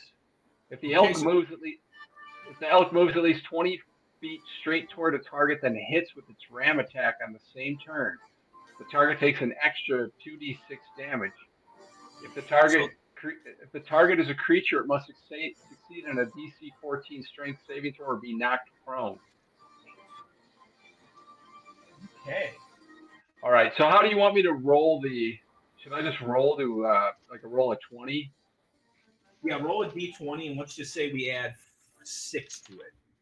Well, I critted. I critted this fucking charge. Holy shit. Oh my god, dude, this is gonna do so much damage. Oh my god, dude, because it already does an extra 2d6. All right, so it's gonna take 2, 4, dude. It's gonna take 8d6 plus 4. Oh, pissed off elk, man. Oh shit! All right, here we go. The mighty elk. So here's the damage on the ram, man. Plus 4. So it takes. There he is. Oh my god! What the fuck, man? Okay. Since you rolled so much damage, describe how the elk kills this bugbear. Oh my god! Jesus. I wish I would have went after the hill giant. So this elk charges. It did 48 damage. Dude, it's so hard. His neck snaps, and then he starts trouncing on him with his hooves, and he just pulverizes. Just utterly pulverizes this fucking bugbear. Oh my god, man. Wow. Dude, I almost rolled max damage on that fucking roll. Horrible, oh my man. God. The horror. That is, and I critted it. Dude, what? Oh my god, that's so ridiculous. Okay, so man. You're so now, dude, animal. I think that's all I can do. You're abusive to animals. The zookeeper. All right, that's the elk's turn, man. He's an angry elk. Okay, Fucking Korgoth. most deadly elk ever known 52 to man. Okay, Korgoth, it is your turn. All right. That elk after the dragon, man. Fucking kick its ass. Would Korgoth be able to jump up on top of the center tower there, up to the top as a move action? This Yeah. one? Yep. How high can you jump? How far can you jump? I have a calculator here. Hang on a second. Yeah, I'll you find got this. the calculator up, man. The magic boots of striding and springing. There's a jump calculator somewhere around Yeah, here. here, what are you, 7 feet something? 5 foot nothing. 100 and nothing. What's your strength, 20? Yeah, strength 20. Without a running start, your high jump is 12 feet off the ground. With a running start, with 10 I feet have of boots, movement. striding, and leaping. Though. Yeah, I've got that checked. So with a running start, with 10 feet of movement, your high jump is 24 feet off the ground. You could barely get to the top of it if you did All a right. running. Do you want me to roll? wait, Roll an athletics check. Well, he's right here, yeah. Well, no, actually, no, you wouldn't probably be able to. Yeah, that's about 32 feet, about 40 feet high. All right. Maybe I shouldn't do that then. 35 feet. 35. Don't worry, 35. Korgoth, I'm gonna winnow the battlefield for you. All right. Hold on. I've lost. Dude, ride that elk, man. That giant elk. But elk, right? Yeah, jump on that thing, man. Dude, a giant elk. That thing's got to be It's a 15, giant 17. elk? Like I say, man, that thing, A just send that giant after elk. the dragon. Just fucking go get it, dude. All right. So everybody's gonna surround me here in a minute, right? Yeah, it looks like they're heading towards you. All Well, right. you So can what about you where can these climb. on the top of this by the drawbridge? What if I jump onto that spot right up there? You can jump onto there, yeah. Or can I jump back up over the wall up here? This wall? Like behind me where I jumped down from? About 20 feet high is the wall. Yeah, I can do that. Gotta jump over the parapet. Oh, I'll go over the parapet too. That says like 5.5 inches. So 25 feet. I can move 40. you're jumping though, right? He has to do a 5-foot jump. Well, Yeah, 10. 5, 10. Yeah, a running start is 10 feet of movement. I'm just I looking was- at the calculator, so. I would say you probably wouldn't be able to. Oh, come on. Let me have a shot at it. I'll roll athletics. Give me an athletics check. You could add your bardic inspiration die to your athletics. Absolutely. That's exactly Well, what here I'm it going to says do. here on a running start. I will say you can attempt it by rolling an athletics check. All right, what do I need? I got advantage. I'm enraging. Well, let's see what you roll, and I'll go from there. What? Come on, give me a number. Give me a number. I'm thinking of it in my head. I got it, but I won't tell you. The DC is 40. No, I won't say the DC is not. Oh, The DC is because of your boots is striding and springing. The DC isn't really high. It's Okay, is 16 work without bardic inspiration, or am I going to have to use that? I will say a 16 will just do it. All right, so I jump up there. Dinner, chicken dinner. I will say you were all out of movement though. Okay, that's fine. That's fair. Is that a dash, or is that a double move, or is that a single move? That's just a jump. Jump, That would be all. That's all movement. just movements. jump, Yeah. jump, jump. All right, so how far away is the wyvern from me? Yeah. It is about 12. So what would that be? 60 feet away. Is that enough for a javelin with disadvantage? That is just enough for a javelin. How about the javelin of lightning? Well, I think the javelin of lightning, that's just 120-foot range. It does have a 120-foot range. All right, I'm throwing the javelin of lightning at the wyvern. All right, make your attack roll. The wyvern, get it. Did it? Disadvantage because it's ranged, right? Yeah. Yeah. Now, if I do reckless attack, I can make it regular then, right? You still got your inspiration die too. So. Okay. All right. Well, that's what I'm going to do. I'm going to recklessly throw the javelin of lightning. Okay. Just his first And it's not turn. rolling for me. Come on, roll. Yeah, it was a little laggy for me earlier. I don't know why. All right, it's better now. Using strength.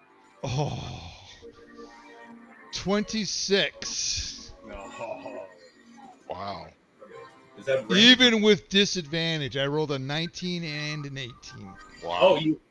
Oh, you rolled. So technically, it would be a disadvantage because reckless attack doesn't do that. But what did you roll with disadvantage? 19 and 18 for my rolls. Jesus, that still hits. All right. So he takes the javelin damage. So this is going to be a +3 to damage on this from Okay. just the damage. So 5 or 9, and then that 4 die 6 for the lightning damage. Okay.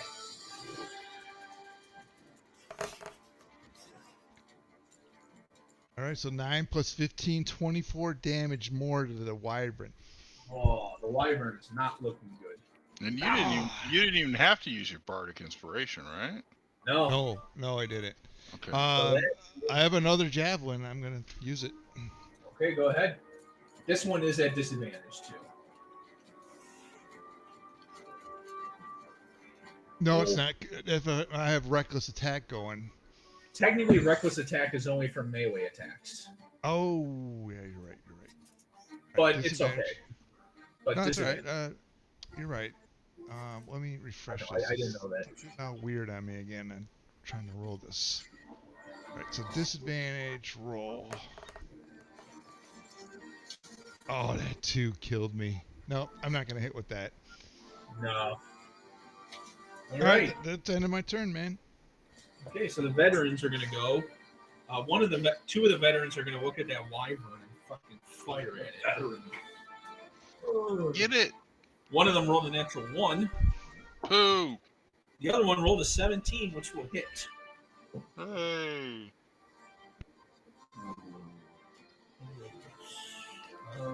1d10.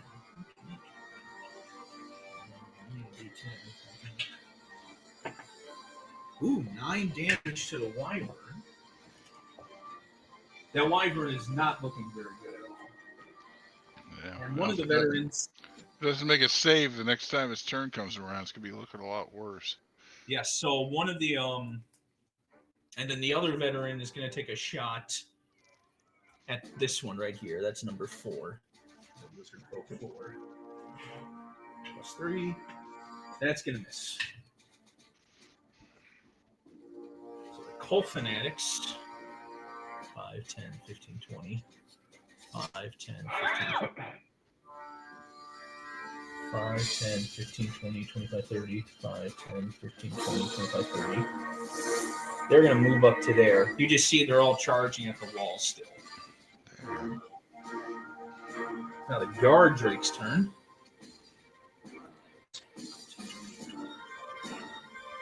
One of them looks up at Maloon, and you watch as its mouth, just barely. You watch as its mouth kind of sparks with electricity, and then it fires out a bolt of lightning at it. So, Maloon has to make a dexterity saving throw.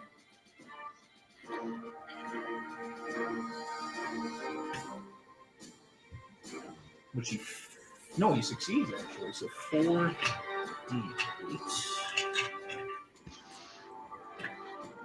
Wow, bad damage. So 16, so he takes 8. Okay, another one of the guard drakes is going to move up a little bit.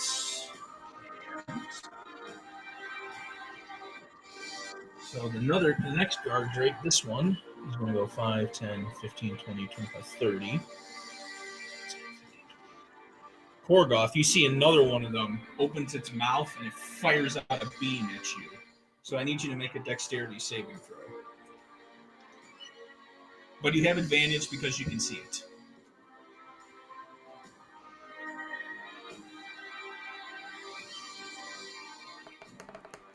Hello? Hello? Rose? 16. 16 succeeds. Hey! Nice.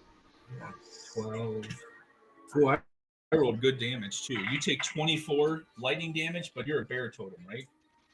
Yes. So you take 12. You take 12 points of lightning damage as a beam just Yikes. 5, 10, 15, 20, 25, 30. And the other one is not able to, but it's going to move closer.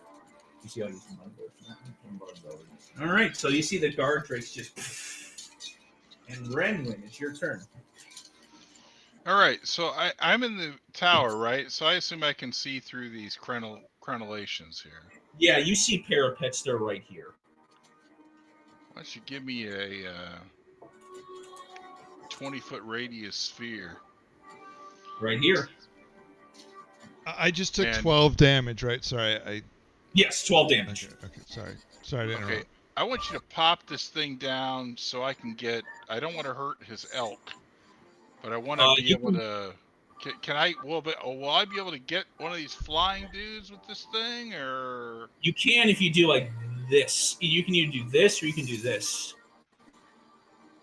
I'm more concerned about just getting all these guys off the battlefield. So there's a way can I do it where I can get the giant and one of these guys and then some dudes on the ground? Yes, you can get this guy. You can do like this. Like that. Will I get these guys on the ground with that, or? Yeah, you would because it's a 20-foot radius. Okay. This is gonna make things a little difficult for you. So. That's what this is for. Okay. So those. So I'm gonna go ahead and I'm gonna do that at 5th level. Synaptic static. Hey. So So what do they have to roll? They got to roll an intelligence 19. Okay, let's see if any of them 19. That's a tough one. That's a tough roll, man. Yeah, so they'll take 8 dice 6 psychic on a failed save, or half as much as damage on a successful one. And if they fail, there's more stuff. So, Okay, so just roll your damage right now. Okay, so we'll roll. Let's see here. Synaptic static. Give me a roll. Synaptic static. What did I roll? Clear. Get out of the way, dice. You can see 36 damage. Oh! So you see these two fanatics with the spiritual weapons? They grab their heads and their heads just explode. Yes. And the bugbear fails, and you see how much damage you see the bugbear's head explode. What else did you do? You did. So it's now these two bugbears, so 5 and 8. Ooh. One of them rolled exactly a 19. Oh, lucky fellow. He takes half damage. Okay. And then the other one, which is number 18. 6.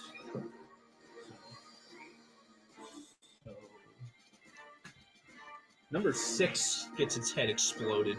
Boom. And Nice. finally the hill giant, who, as you all know, is incredibly stupid. Yeah, you never know. It fails. Okay. So it takes 36 damage. My God. So, hill giant. How much damage did you do? 76? 36. Oh. Yeah, 36. But Right. they've got other problems coming. And then this guy, who is the dragon. Fail. Got the problem, bro. He rolls a 19. Okay, so he saves. So he takes half damage. Okay, so he takes 19. So whoever's left that failed. That would be just the hill giant. Everyone else Just that the failed is dead. Okay, he for the next minute, and this isn't even concentration because I've already got a concentration spell going. He on any of his attacks, he's got to roll a d6 and subtract it. Also on ability checks, and there's a concentration thing too, but he's not casting spells. And at the end of each of its turns, he can try to make an intelligence saving throw to end that effect. But when he makes an attack, he's got to take a die 6 and take that off his attack roll. Okay, I will do that. And so we got rid of some of the dross on the battlefield. And then I think what I'm going to do is I think I'm going to, if Akar can hear me, I'm just going to go ahead and yell out a bardic inspiration on him as well. Okay. Nice. So Oh, you got nice. a bardic inspiration, my friend. Awesome. So Oh, just in case you I need a inspire him. save or you need something, a Eckhart little looks something to, something. You remember you can add that to damage too. So if you hit something and you want to add a 1d10, you can add to your damage. all right. Okay. So that's 2 bardic inspirations, and I'm pretty happy in my tower here. And I think I'm gonna kind of sit and have a little sip of. I'm gonna grab my Boda full of wine and have a little sip. Do a little tune on my flute. Little battle of marching tune. Korgoth, you see one of the bugbears runs up and he's going to throw a javelin at you. Actually, no. No, he's going to throw one at one of the guards, actually. All right. I'm up in tower now. Yeah, so you Oh. would have half cover, but he's not aiming for you. Oh, okay. Got it. And that hit. That misses. So one of the guards just kind of out of the way. So those bugbears dead. This one is not dead. 5, 10, 15, 20, 25, 30. He's going to fire a javelin at one of the guards as well. And hits. And you see another one of the guards just takes a javelin straight to the chest. Oh, get thinned out. So there are now 7 dead guards. No, how many were there? 20? There was 20. Oh, okay. The massacre. And that is its turn. The ogre. 5, 10, 15, 20, 25, 30, 35, 40. The ogre is going to throw a javelin at Maloon, but Maloon is going to have half cover. And that misses. This ogre over here, 5, 10, 15, 20, 25, 30, 35, 40. One of them is going to throw a javelin at you, Korgoth, but you have half cover, so you're going to have +2 to your AC. All right. That's a 2, so that's going to instantly miss. 5, 10, 15, 20, Loser. 35, 40. As you laugh, Korgoth, you see another ogre throw it at you. I point at him. I'm going to spit And your that is a head. 3, and that misses. Stupid ogres. Ugh. And one of the ogres is going to, at disadvantage, he's going to throw at one of the guards. He's 4 guards, man.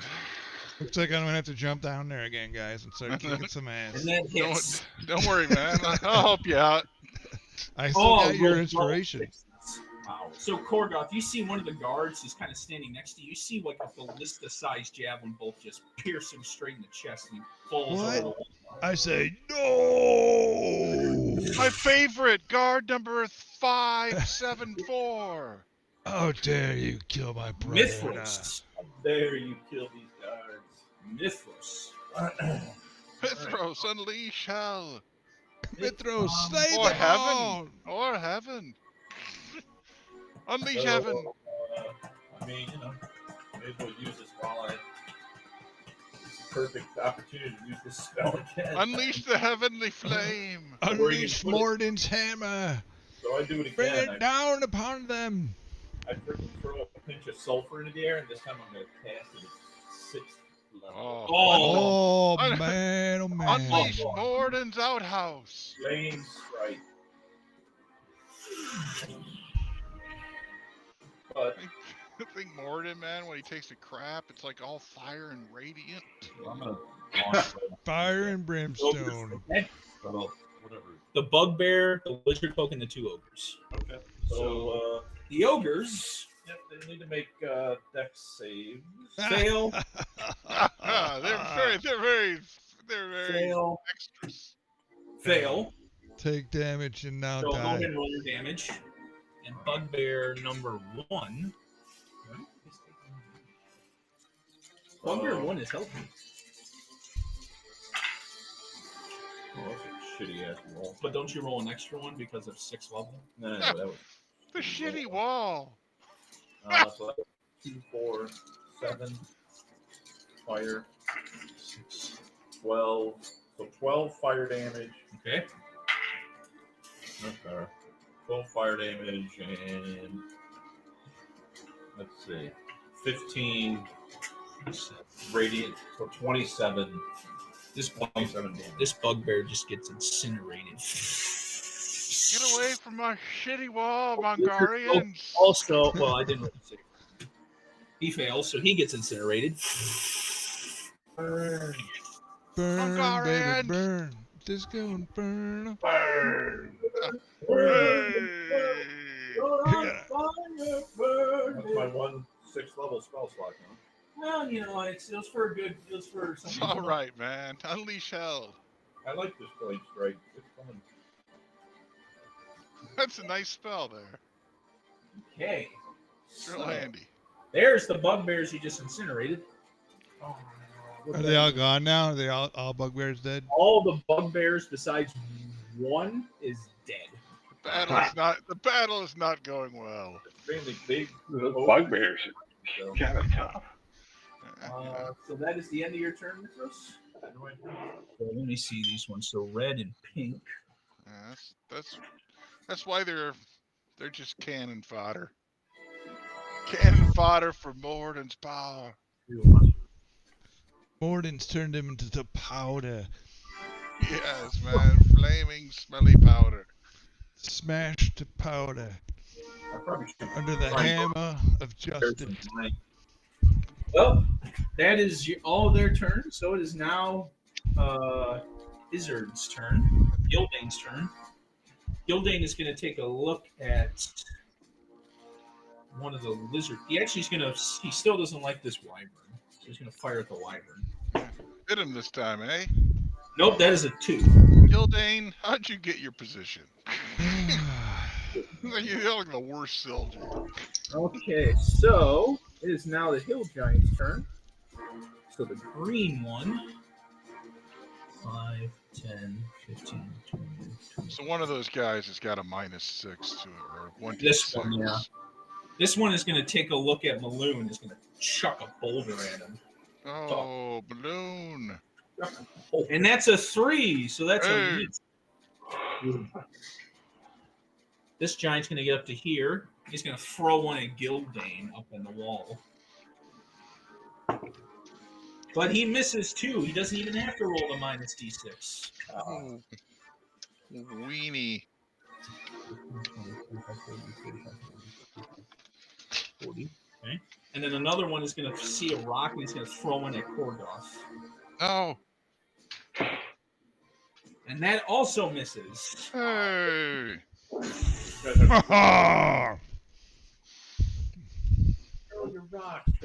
The lizard folk are going to rush up. They're all just going to start hucking javelins at you guys and at the guards. Give it to these guys. They got guts. They should be running. Because I'm going to unleash more pain. So so that's going to be how many are alive? 1, 2, 3, 4, 5, 6, 7, 8. So you see 8 of them just throw their javelins. 2 of them will be a Korgoth at disadvantage. Ooh, that hits. And that misses. It misses again on Korgoth. So you just see the 2 javelins just come at you. 2 will be a Maloon. I'm just slapping him down. Like, get him out of here. I want that elk.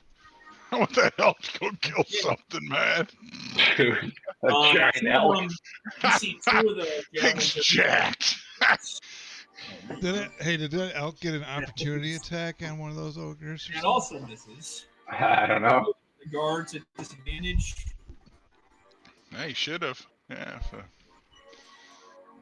He's an ally. He's an ally. Oh, he's an ally. He missed and he missed both the guards. All right, and that is the wizard folks' turn. Top of the order. Did that elk, Oh, like Rose said, did that elk get an opportunity attack on one of them ogres? Yes, he did actually. No, he didn't actually. The ogre wasn't there. Oh, because he killed it. He killed, yeah. So it is now Maloon's turn. Maloon sees this wyvern is not doing good at all, and is going to try and huck his last one at it. Huck his last charge from Azur Edge at it. And that hits even on a natural 4. Oh, nice. Maloon, I'll tell you straight, Maloon has a plus 11 to hit. Maloon's tough. Well, because Azur Edge is plus 3. Yeah, he's got one of the few plus 3 weapons in the game.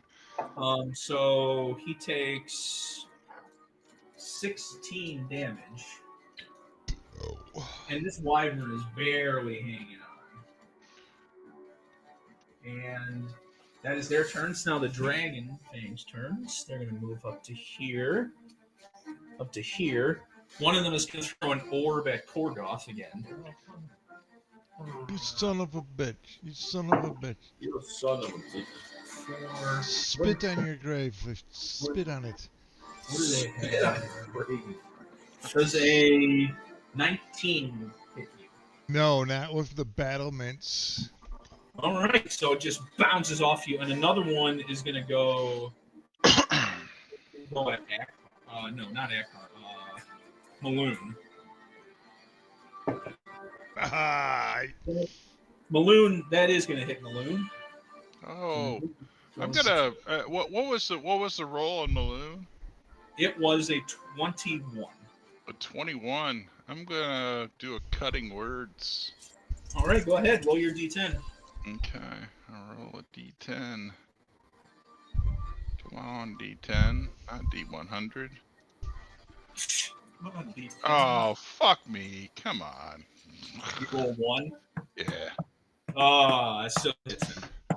Boo. 9. That's a bunch of bullshit, man. That's a bunch of bullshit, right? Somebody screwed you. Maloon's a little hurt, but he's doing all right. You've been screwed, man. I've So you been see the screwed by bardic inspiration. You see the dragon skull. He kind of looks around at the battlefield, and he kind of looks around, and he throws an orb at. Actually, Baron Erhar is actually on the top, so he's going to throw an orb at the Baron. Baron, look out! No! Die, Baron! The Baron. And that is going to actually hit him. No! Man, not the Baron. 7. Stick it, Baron. Baron von Munchausen. 17. Von Munchausen. So you see it hits the Baron dead on, and you see he's actually still standing. He looks. He told you he was a soldier, and you know he's probably pretty hardy. The Baron. So he gets blasted. The orcs, I believe, are all dead. Man, they're all coming. The orcs. Yeah, pretty much all the orcs are dead. So, fucking like a 9-club fireball. I forgot to do this with Incinerate the battlefield. There's actually one orc left. He's like looking around. Where are my friends?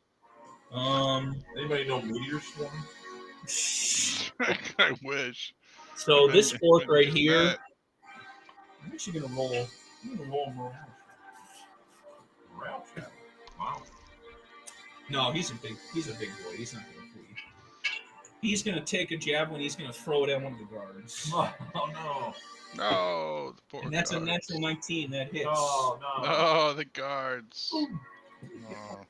Yeah, there'll be more ale for Korgoth. The guard gets hit, but he's actually still alive. Hey, Oh. he's tough. He's a tough feller. So the wyvern's turn.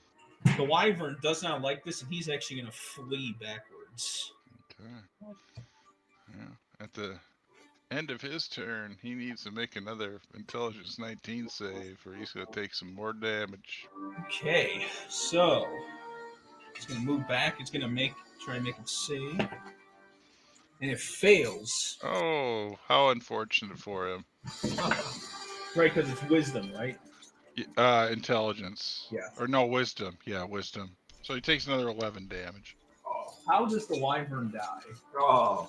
Oh, Yeah. the wyvern he's been psychically assaulted this entire time. He's all scared. He's got a picture of Korgoth in his face, like Sean and yelling at him and screaming about ale and What's your malfunction? It's just too much for him, man. His brain just finally melts inside his head and he plummets to the ground. His rider on the back of him. And the rider falls 30 feet. Oh, take some falling damage, rider. Well.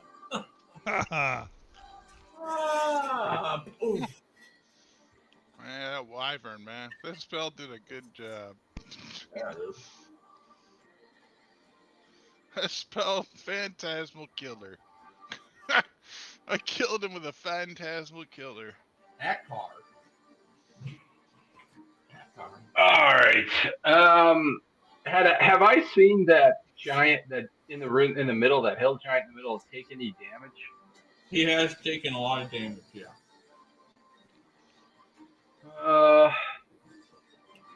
And what about that hill giant way off to the right there? This one? Yeah. He looks like he's carrying like a beholder on his back. He's carrying a bag, yeah. He has he's got a huge. It's like the Santa Claus. He has not taken any damage. All right. So Akar just kind of, you can see him again. He's visible up on the top, and he gets as close to the wall as possible and positions himself, and he's going to target that hill giant that hasn't taken any damage with his longbow. Yep. Oh, he critically misses that one. Oh, no. And the second shot.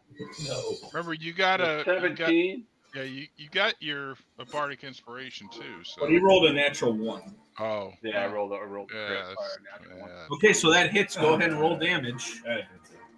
All right, so he takes 10, and then as my bonus action, Akar, you see him kind of.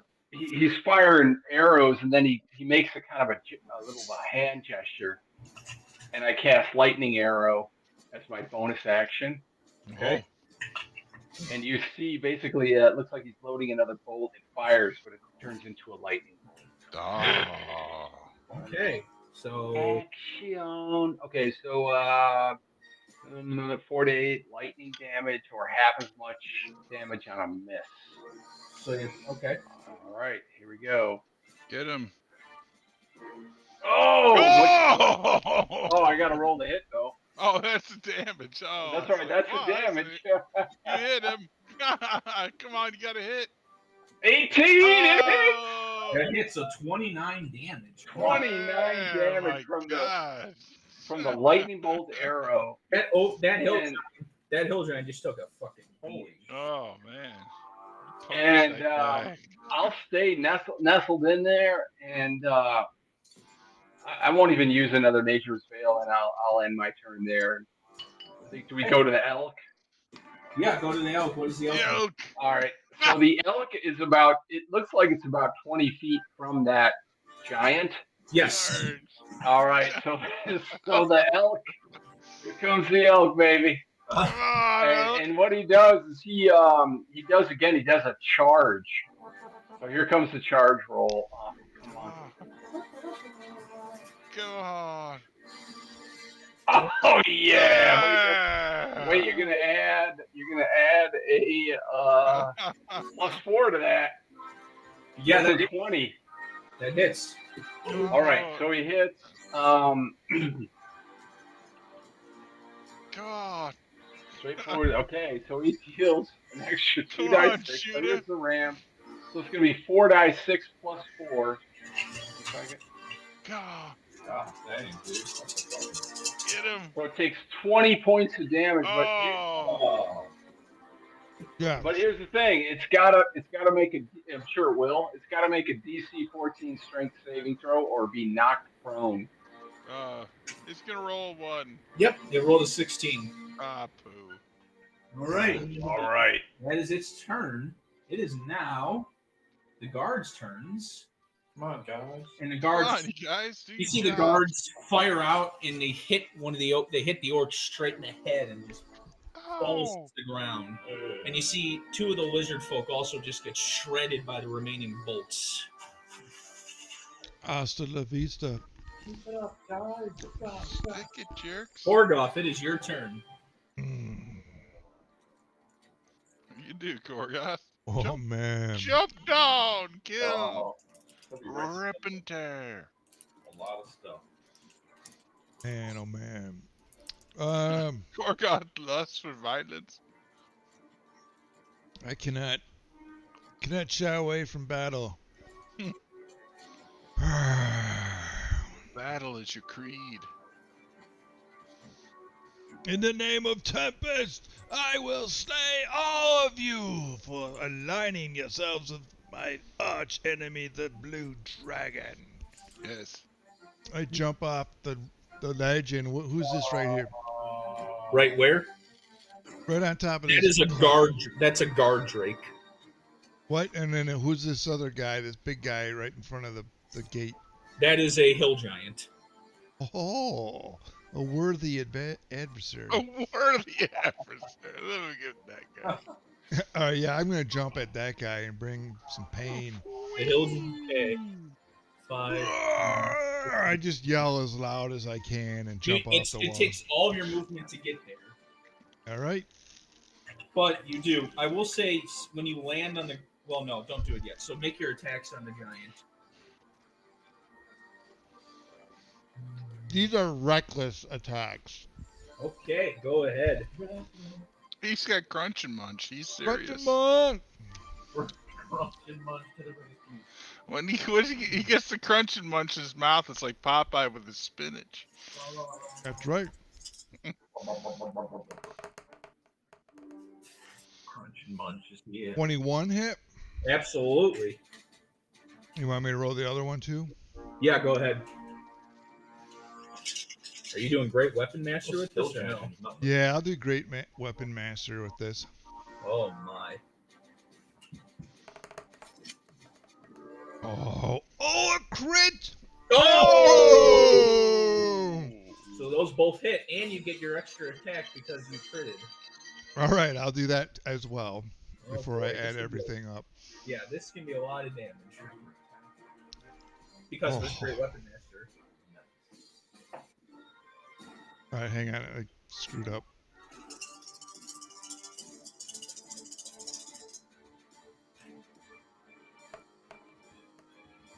Oh, yeah. Bam! All right. So, all 3 hits, 1 crit. Oh, boy. And 2 of them have great weapon. Oh, my God. All right, so let me do the first one. Yeah.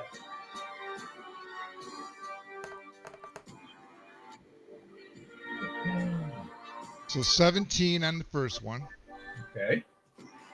And remember, add a d6 to these because they're giant. Oh, that's right. Jeez. Yeah, so add another d6 on top of that. So 2 more. Okay. All right, so for the critical, I get brutal critical, and I get an extra die weapon attack. Yes, you do. And he's large size, right? Huge. All right, so here's the regular damage. Plus 10, so he takes 26 there. Oh. Man. Plus brutal critical, and he's larger size. And it's a crit, so it's another 4 die 6. But no, sorry, that's too much. No, yeah, I think it's just an extra 2d6. So 8 more Oh my. from the critical. He's not looking good. And then finally, the last one. 22 more damage on the last one. Oh. How do you kill this hill giant? I land on it and I chop halfway through its neck, and then I land on its shoulder and I take off the V action. I just go wham, wham, and then his head flies off. I will say, because you jumped and you fell onto the ground, you will take some falling damage, but it will be halved. All right. So you take 8 points of falling damage reduced to 4. But the giant has been slain. All right. Yes. All right. So it's now the veterans' turns. The veterans are going to look at this last bugbear over here. 2 of them, they're going to fire at the bugbear. That hits. That also hits. So we're going to do D10 plus 1. That's 5, 12, so 17. That bugbear is gone. He's gone. So all the bugbears are dead. And that is the veterans' turns. Is now. So do we got war ogres and that's it? And some lizard men? Guard drakes. So what happened? And this jerk back here. Sure. Korgoth, one of the guard drake. You watch as this guard drake turns around and then comes towards you and snaps at you with its jaw. Bastard. Makes 1 bite and 1 tail attack. And they have advantage because you did reckless. 20 hits. Okay. Wow. Okay, that's bad. You take 4 points of damage reduced to 2. Okay. And that other one misses. This guard drake over here also misses. What's their movement speed? So I have 2 dragons on me, like guard drakes on me. You do, because another one runs right up to you and tries to bite at you again. You do have two miniature blue-looking dragons on you. So that misses.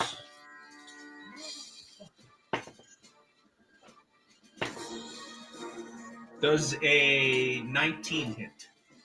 Yes. Okay, so a tail swipes at you, and you get dealt 8 points of damage reduced to 4. So total damage was 8 Yeah, so reduce it to 4. for both hits, though. Yeah. Yes. So it is now this other guard drake's turn. Damn, they cannot recharge their breath. And this one's just going to kind of go over to here, and it's going to just kind of stay there. All right, Renwin, it is your turn. Okay. I think what I'm going to do is we're going to fire off another synaptic static. Where would you like this one to be? I want this one to target basically as many of these clowns as I can. You can do this. Okay. So basically about the only one I won't get is the flying one. And these 2 lizard folk over there you won't also get either. Okay. But you can get everyone else over there. Okay. Yeah, let's just try to clear the battlefield here. So you want me to just roll the damage? They'll need to make intelligence 19 saves. Okay. Well, I'm going to be honest. This giant, I don't think it's going to be able to make it safe. But Okay, well, you never know. So I might roll a 20. so- It did. It rolled a 20. Oh, that bastard. That's bullshit. By the way, Okay. it's a -3 to it, but it rolled a natural 20. That's bullshit. Nope, that's all right. So I'll roll the damage. It'll still take half damage. Okay, go ahead. And then the 3 lizard folk. So he takes 14. That's fucking bullshit, man. That's bullshit. That's bullshit. Okay, the lizard folk. Bullshit. Intelligence. Fail. Fail. Fail. These 3 lizard folk just get their brains fried. Okay, so they're all done. And the 2 ogres over there. So that is the pink.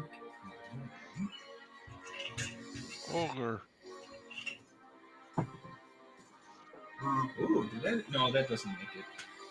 That also doesn't make it. So they both take 29 damage. So 2. Okay. Are all the lizard guys dead?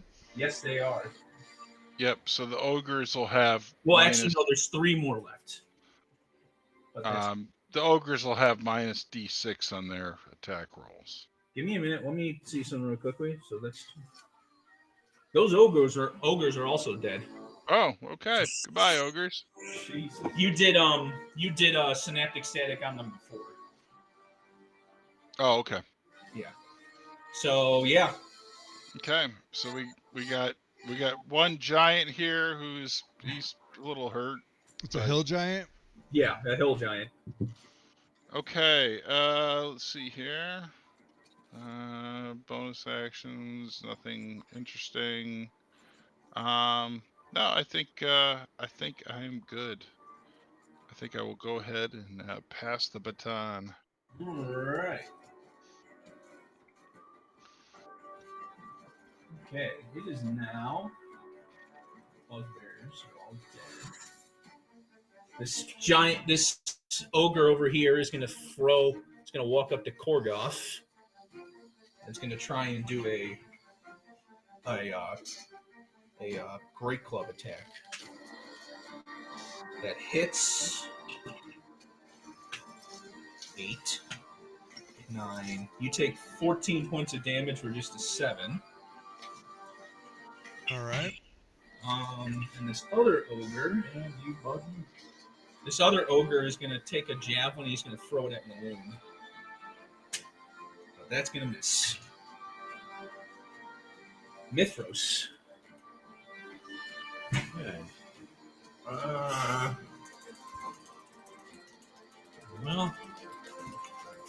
Well, You're gonna do it again. I mean, Okay. Burn. it affects the most amount of. Okay. Dude, this is my last time I can use it, though. Kill him up. So. You can do. That would hit Korgoth. Oh, is Korgoth in there? He's right there. Oh, I didn't see him. So you can get. You can move it a little bit to maybe get the ogre. Okay. Like if you did this, Okay. I'll allow you to do that. So the ogre and The 2 lizard. the 2 lizard folk. All right. So lizard. All right, man. The last time. Into the fire. One of the lizard folk. What is your save? Sorry. It is.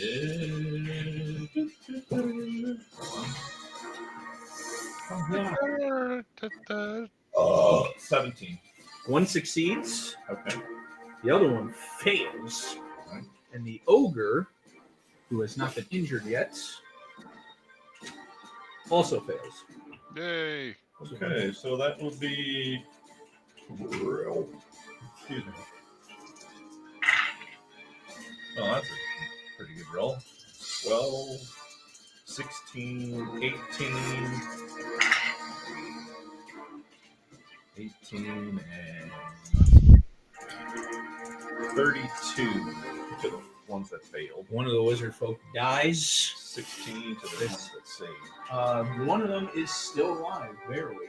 And then the ogre failed. Yeah, what did he take? 31? 32. Oh, man, it's not looking good. You motherfucker. And then that one, how many lizard folk are left? There's only 2. So, That one is still alive. Barely. That one's not doing good, but it's still alive. Is that your turn? Well, spiritual weapon, right? Another spell. You can't. And we can't do it. Two Yeah. spells in one turn. Okay. But that's it. I'm just gonna stand up here and keep throwing shit down at these guys. Gildane is going to look at that lizard folk that you shot, and he's going to try and take it out.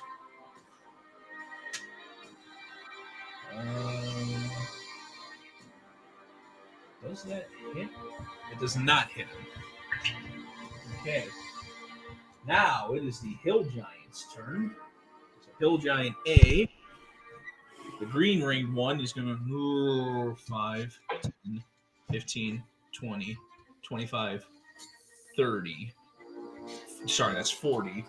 And it has a 10-foot reach. So it just gets to you. So Korgoth is going to be 2 attacks on you. That's going to hit. So this big, massive, I will say it, because you put the picture up, it is a massive tree trunk that he's hitting you with. So you take 12, 13, you take 18 points of damage reduced to 9.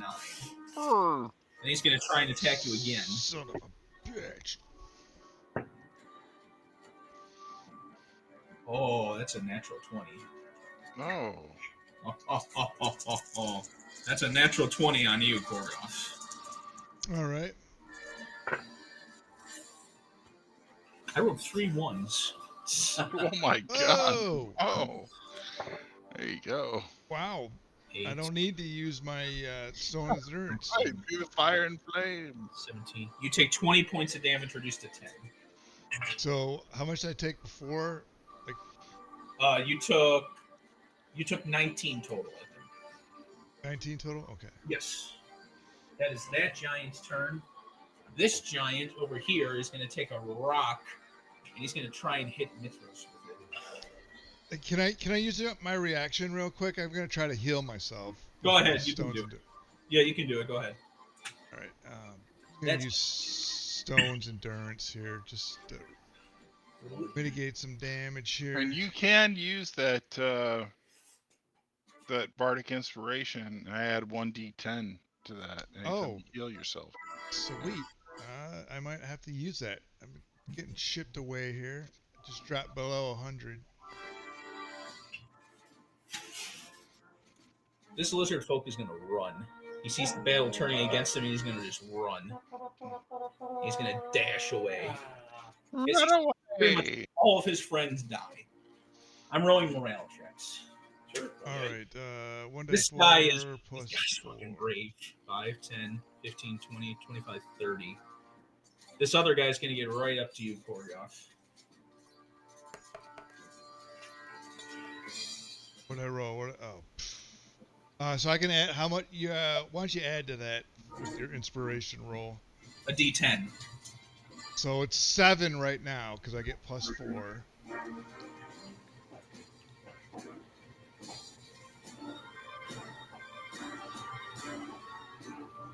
Do I get to roll the D10 or does I'll allow you to roll it.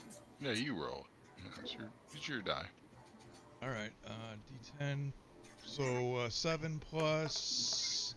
Yes. Give me 16 hit points back, sir. Excellent. Good roll. Go ahead. I think you can give yourself back 16. So go ahead. Thank you. You're welcome. That was a reaction. So Yes. you're That's a miss, right? That has to be a miss. Yeah, that's a miss. And a miss.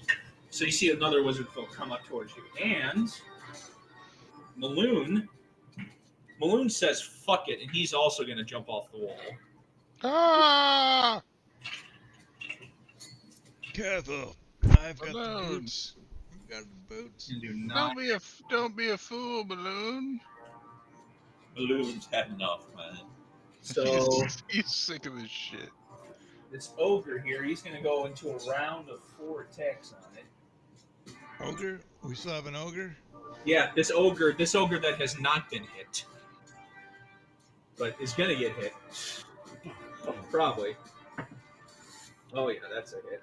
So hit, hit, hit, miss.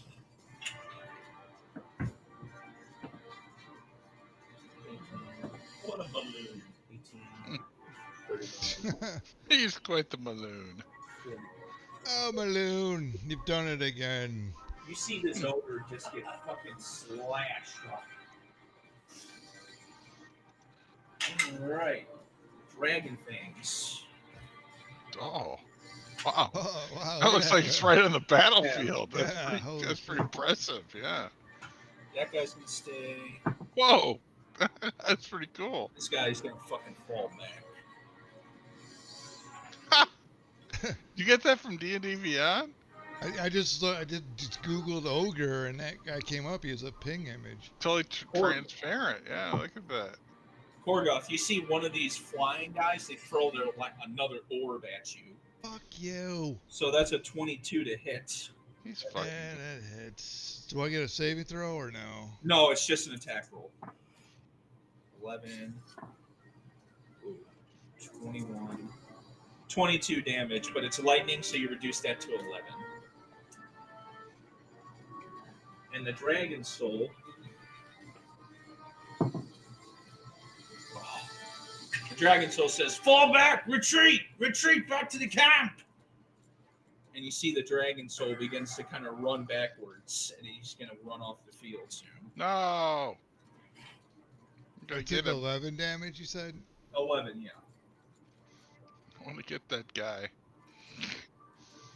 This orc, actually, that orc is dead.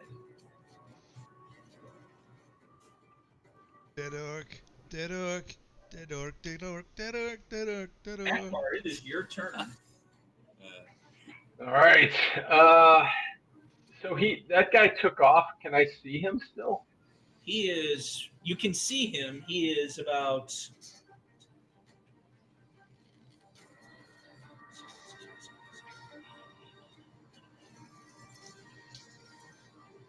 He's about 120 feet away.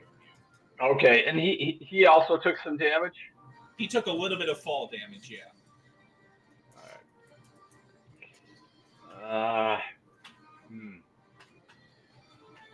All right, I'm going to target. So this is a giant on the screen here. That's digital, but that's a giant. This one? No, Rose put a giant on the screen.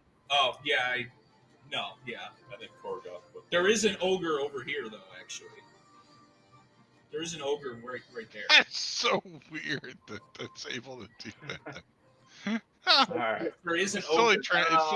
it's totally transparent. Yeah. So Akar is going to fire at this hill giant right in front of him, right down in front of him. Yeah, that's an ogre. Go ahead. No, the right in front of the gate. Oh yeah, go ahead. Okay. He fires away longbow. 13. That hits. Oh, These are nothing but flash. He's very big. 11 points of damage. Second hit. Flash, flashy, flash. Oh, an 11. That's gonna miss, but you do have a bardic inspiration. Flashy.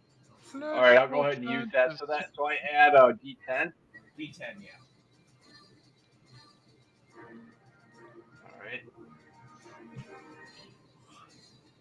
All right, so that's a 15. That's gonna hit. 12 more points of damage, and Yes. Bring the pain, Aka. Bring the pain.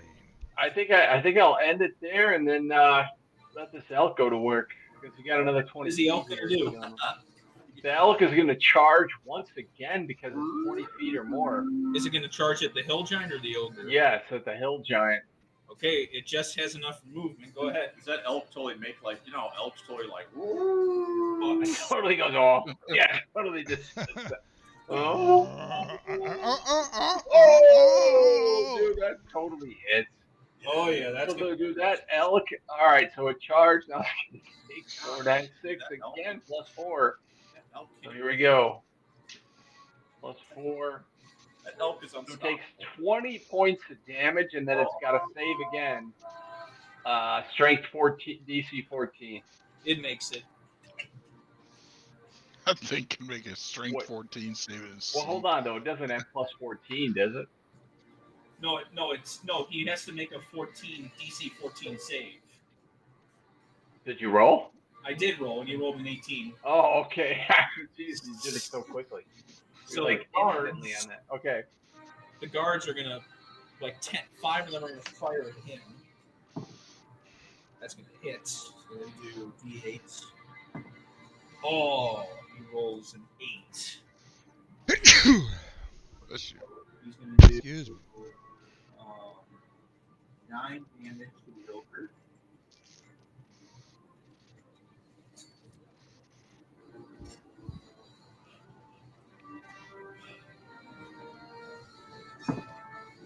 That's also gonna hit. That one is 2.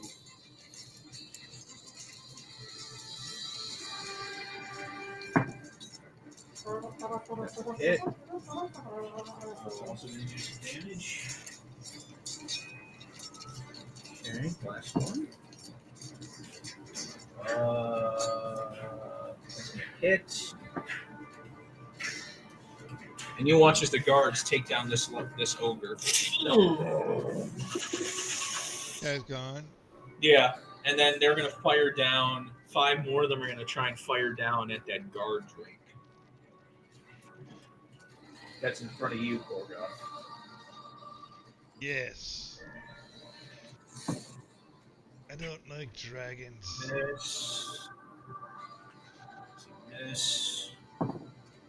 Miss. Hit. Ooh, it takes 8, 9. So all right.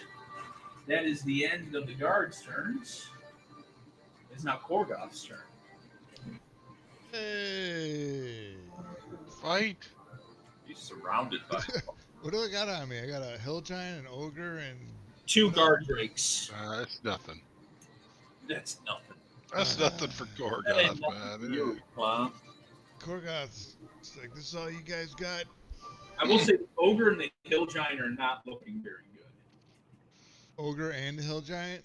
Well, The hill giant's not looking good at all. all right, well, it's clobbering time for that guy. They're all looking poorly. Clobbering time.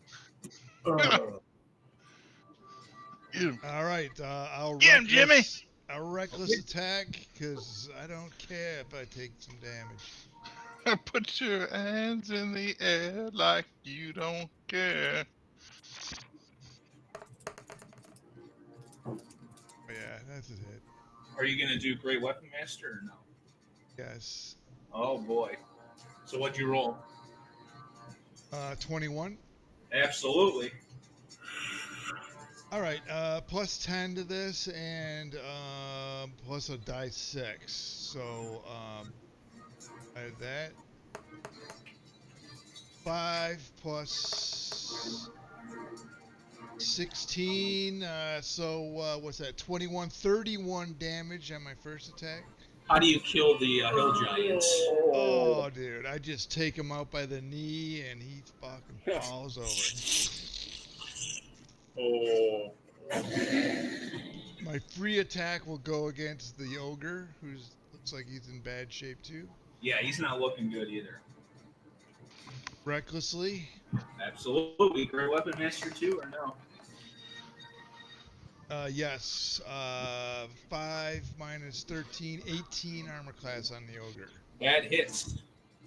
Yes.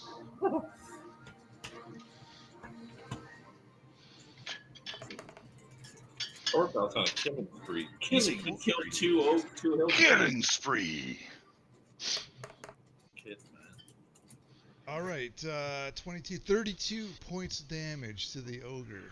How do you kill this ogre? Oh, I like kind of, as the other one's falling, I kind of jump up, kick back with my legs and like donkey kick the guy that's dying, and I turn around and I slice the head off of that ogre. Donkey kick. Oh! All right. Yeah, like total Andrew Dice Clay. Oh! Oh! And all right, All right, so I have one more. So is there anybody else around me? I still have there one are more two attack. guard drakes around you. Oh, One of, guard. them, one of them does look a little bit worse for wear than the other. All right, the one that's Who's worse. running them spiritual weapons? Oh, they're dead. Yeah. Oh, I was gonna say, man, those things are hanging around, ain't done shit. It does an 18 hit the guard Drake. Yes, it does.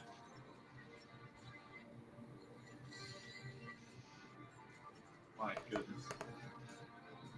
So 15 damage. Goodness All right. gracious. Goodness gracious. Oh, Right. All right. Is that the end of your killing spree? Yes, it is. Thank you very much.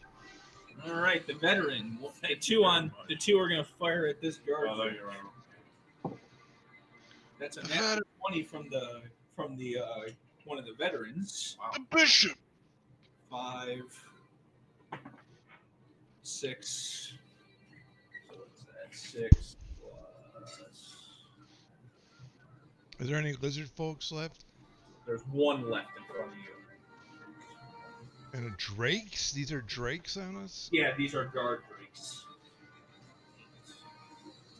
And then the other attack is going to miss. And the other one is going to fire at. The other one. No, wait, that was all of them. Never mind. Okay, so it's now the guard drake's turns. So A. Where did I put his A for this one? Orange ring. That one over there. Does not get it back. Let's see what it does. Staying. It's gonna move over. It's gonna go over to here. It doesn't have enough movement to get to Korgoth. That's its turn. Next one. B. You ready for that one? Oh. It looks like a toad. A toad. It looks more like a salamander. No, I mean the actual mini looks like a toad. Oh, yeah, you're right. Oh, yeah, it is a giant. all right. So Korgoth, you see this thing's mouth open again, and it fires a beam of lightning at you. No. So I need you to make a dexterity saving throw. With That's an advantage. outrage. With advantage because you can see it. Yes. Come on. Dexterity save and throw. Yes.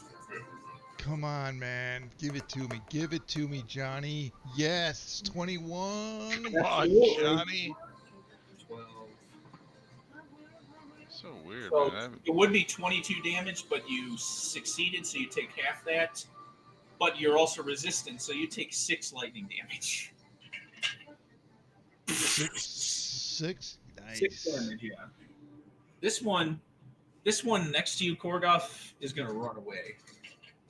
Oh, a bad mistake. Do I get a chance to You slice do, it? yes. Are you rolling on your own rows? I was thinking there's something wrong with D&D Beyond. No, I'm rolling on Beyond. That's weird. I only see Akar's rolls. I'll do a refresh here. No, that's all right. It's all right.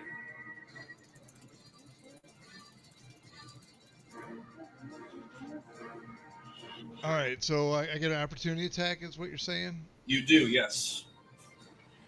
All right, sorry. Actions. Paradox Vengeance. 22 damage. Absolutely. 22 armor class, sorry. That's going Is to hit. is it large? No, it is medium. 15 damage. Okay, this thing just gets sliced in half. Oh. Die. Renwin, it is your turn. Yeah, it's really odd. I don't know. Yeah, I only see Akar's in my rolls on D&D Beyond. That's strange. I used to see yours. When did it stop? Stopped at Ooh. 10:27 p.m. That's the last roll I saw. 720. So we weren't even playing then. No, 10:27. Yeah, Oh, 2 hours. 10:27. 2 hours ago it stopped. That's really weird. Okay, so Renwin, it is your turn. Okay. Lagging. I'm gonna this one that's running off to fill out the wyvern. I'm gonna take a wild shot with the spell here, Okay. and I'm gonna try to do Ralathim's Psychic Lance, and Okay. so it's 120 feet. Got to make an Intelligence 19 save. Maybe smart, but if fails to save, it's going to take some damage and is incapacitated at the start of my next turn. So He fails. okay, well, take 9d6 damage. How's that feel? Hey. 38 wounds. 38 damage, Oh my god. Jeez. and it is incapacitated until the start of my next turn. So I yell out, "Is there anybody who needs a bardic inspiration?" I mean, Mithros hasn't gotten any. Mithros, I'll just give one to Mithros then. Hey. That's my reaction. Here, have this, Hey. fella. Okay, you got a bardic inspiration. Uh, It's like get that guy before he leaves the battlefield. One of the so Gildane is going to fire down at this lizard folk here. You can't do shit. My start of my turn. That actually is going to hit. Gildane finally hits. Does a whopping 8 points of damage. Okay. Now it is the giant turn. Giant's turn. I thought I killed the giant, man. No, there's one more over here. Oh, 5, 10, 15, 20, 25, 30. Come here, giant. He rolled a natural 20 in his morale check, so he's not running. oh, he's like, oh, you killed my friend. Yeah, that is exactly so. Right, Korgoth, that is 2 attacks on you with advantage because of reckless. You killed my pal. That's gonna hit. You killed my friend. That's gonna hit. They rolled a 24 to hit you. Both hits. You sunk my battleship. Let's see here. 8 plus 6, 14. You take 22 points of damage, reduced to 11. And he's going to take the second attack. That's a 20 again. Oh, What? Yeah. You're a jerk. I didn't roll very good, no. 5 plus 3 plus 2 is 9. Oh, God. 10 plus 8, 18. You take 22 points of damage again, reduced to 11. 22 total. Yes. All right. How you doing there, Korgoth? You still at full health? I'm getting knocked down a little bit. I'm probably a little bit bloodied at this point. You're strong in your castle. This wizard folk's not running away either. shit. I didn't know the guy was in there. Yeah, I'm looking pretty bloody right now, actually. This wizard folk rolled a natural 20 on its hit. Oh, luckily we have a life cleric. So lizard folk, 1d. He did a heavy club, so 1d6, 3, 6. You take 8 points of damage, reduced to 4. And the second attack misses. Take it all for you, my friends. It is now You are Maloon's the turn. you are the damage sponge. 5, I'm at 82 hit points. 20, 25. Jesus Christ.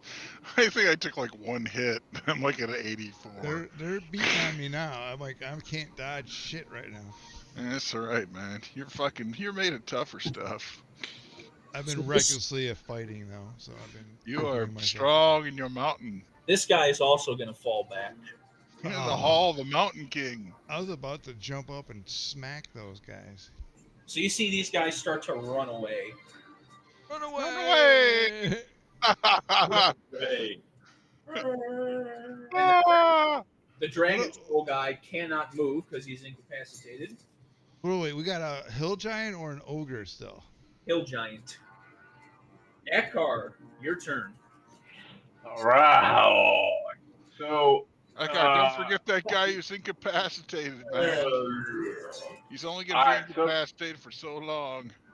well, I'm just gonna launch some bows, man. So the giant in the middle. You can, if you move a little bit. Yeah, you can see him if you move. If I just move a little bit to the north, I guess, or whatever. I did, yeah. So go ahead. All right, here we go. Longbow. It's a 16. Absolutely. Boom. Thunk. Okay, here we go. Come on. 13. Ooh, and then he straight. Oh yes, a 26. Absolutely. Oh. And he takes about 11 more. Um. So yeah, I mean, that guy's just throwing down that little arrow damage. So he's gonna stay and let the elk go to work. All right. What is the elk? Is the elk going to attack the hill The giants? elk. Go He's ahead. Beware not the quite elk. 20 feet away again, I suspect. So go ahead and make your attack. Was he 20 feet away? He was barely 20 feet away. So he was or wasn't? He was. Charge. Oh, okay. Here we go. The elk attacks again. Oh, wait, he rolls a 6. Wait, what was it? 6 plus 6, 12? Nope. Just. Oh no, Oh, the elk the elk fails. misses. Unbelievable. The elk misses. It's unreal. All right, that's it for our turn. I don't believe it. You see the guards now, seeing that the battle is going better, they start firing at the hill giant, actually. And you see about maybe 4 of the arrows hit him. Because they see the hill giant as the biggest threat. And that is the guard's turns. Korgoth Bonebreaker. Oh boy, guess what's gonna happen right now? Break You're going his to attack the bones. giant? Oh yeah, he's going downtown. Break his bones. All right, reckless attack. Why hold back? All right. Let him have it. Oh, crit. Oh! Oh! Nice. Oh, boy. All right, so brutal critical plus 2 dice 6. All right. Add him up. Oh, all right. Dude. So here we do Add this. it up. Let's Add get it these up. out of the way. Add it up. Big Add it 9. This I'm gonna add the plus 10 damage to this. Okay. So he's also gonna take. So his damage is. I gotta clear this. This is critical.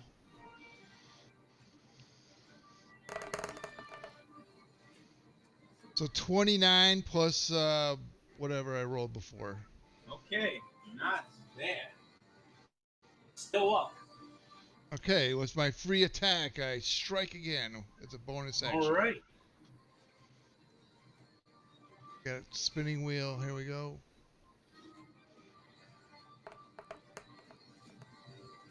Oh, a brutal miss.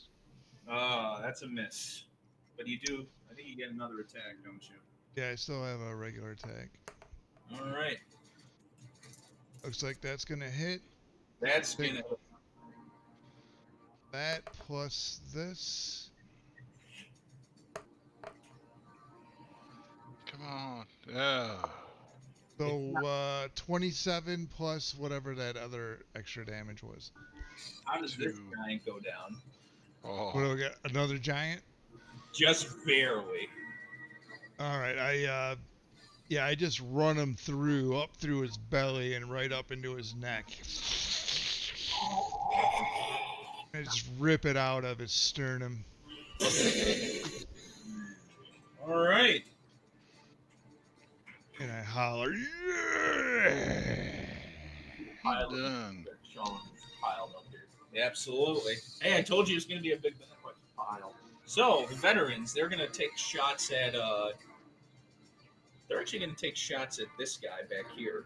Because they heard Renwin, who said, don't let him get away. So, they're going to take 3 shots at him.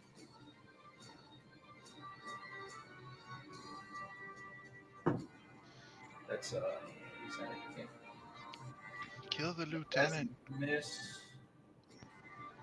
That's a miss. That's a miss. Oh, you guys. Come on. The guard drakes.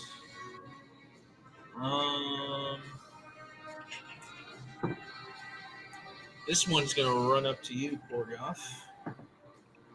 It's going to do a multi-attack on you. That's going to miss. That's going to hit. So you'd say 1d8 plus 3. You take 8 points of damage reduced to 4. And then it's going to make its second attack against you with advantage. And it's going to hit. So you take 6 more, so 7 total. Alright, and then this guard drake. I'm rolling really good on morale checks. Nobody wants to run. No, nobody wants to run. They're blinded by greed. That's all right. They'll be dead. Shit. Go ahead, stick around. This one rolled a natural 20 on you. Stick around. A natural 20 on Korgoth. Rolled shit damage, so 8 damage reduced to 4. And then that's also a hit on Korgoth. So you take another 9 reduced to 5. Okay, that's the guard trick. Renwin. Since this dude's still in the battlefield, I don't want to let this lieutenant escape, so I'm going to do a 4th level psychic glance at him. He still needs to make an intelligence 19 check. This guy right here, the main guy? Yep, that guy. The guy in the wyvern? The guy in the wyvern. Yep, can't let that guy escape. What was the save? 19 intelligence. He rolled an 18. Oh, too bad. So, take some damage. 24 damage. Okay. And he's incapacitated until the beginning of my next turn. All right. Is that And since I still have, does anybody need a bardic inspiration? Does anybody use theirs? I use mine. Did you? I'm gonna throw a bardic inspiration on Akar. There you go, friend. Okay. So that's the end of your turn? Yep, that would be the end of my turn. So, Akar, you have inspiration. Mithras. I'm playing a jaunty tune on my flute to A lot of the inspire guys you. do that, so. You have done it. There's currently 1, 2, 3, 4, 5, 6, 7. This dude's running. These 4 guys are running. Well, this guy isn't anymore. He's incapacitated. All right, where's the tape measure? And, fire 120 feet. So what is that? Is that 24 inches? Yep.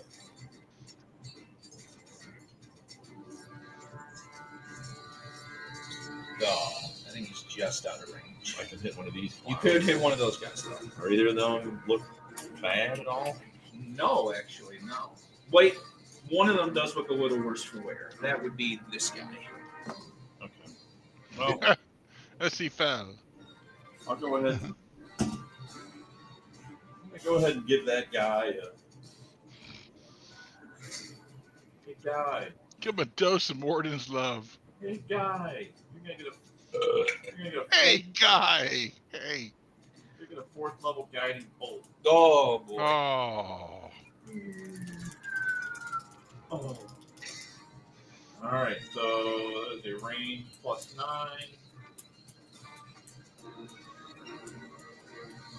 That would be a 21. Absolutely. Okay. He is going to take An incredible what's he going to take? 66? 76. 76? Oh, I know. Okay.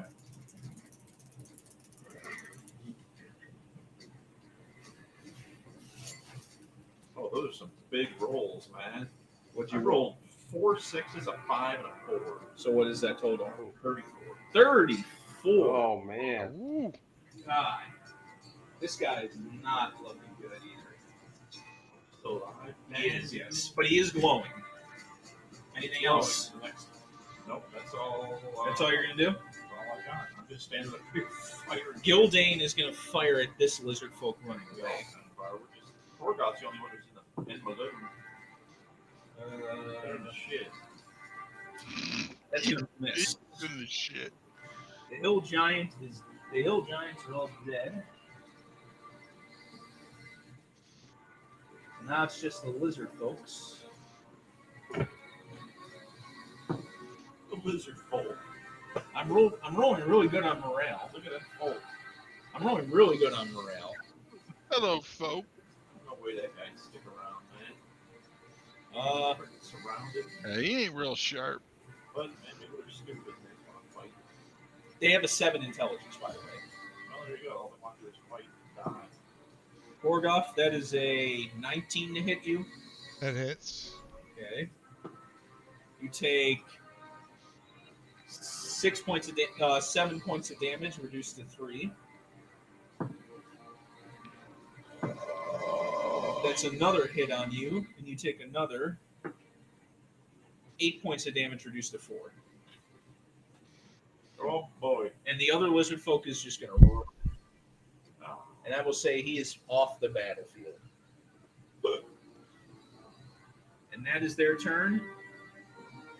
It is now, I believe, Maloon's turn. Yes, it is. Maloon is going to rush up to this Drake behind you, Korgoth. He's going to just fucking hammer into this thing. Take it down. Take it down, clown. Stick around. Stick around. Let's have some fun. Stick around, clown. Stick around, you fucking clown. Hits. That misses. That hits. I'll take a whopping 8, 13, so 21, 12, 30. That one's not looking good. All right, that is Maloon's turn. These guys are just going to run away. No way. Run away. Okay. The Dragon Soul is incapacitated. Wyvern's Akar. I'm up. Yep. All right. The last of the last here. Can I see him? This guy? Well, I was thinking right down below me, actually. No, they're kind of have a little bit of cover. All right, so I can see the guy running off, though, in the distance? Yeah, you can see this guy over here. All right. I'm going to unleash another... Yeah, well, actually, I'll hit him with my long. Unleash a... Never mind. 22 to hit. Absolutely. Yup. Takes 11 points of damage, and then I'll use another third level spell. Okay. To, let me see here. Well,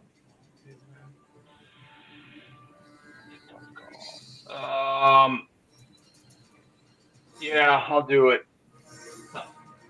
Okay, go ahead. Do it. Yeah.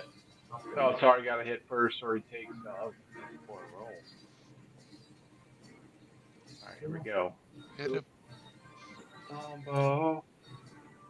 13. Misses. You got it. You have an inspiration, though, don't you? Oh, you gave me one. Yes. Okay. Yes. Thanks, Roy. Here we go. Come on. 1d10. 17. That does hit. Yay! All right. So here comes the 4-8 on the lightning arrow. Wait, gotta clear this out. 21 points of damage from the lightning arrow. He is still standing. Oh my God, this guy. God damn. I'm done, man. That elk can't reach him. Nope. But I'm gonna have this elk just fucking jam right into this guy down here. This one?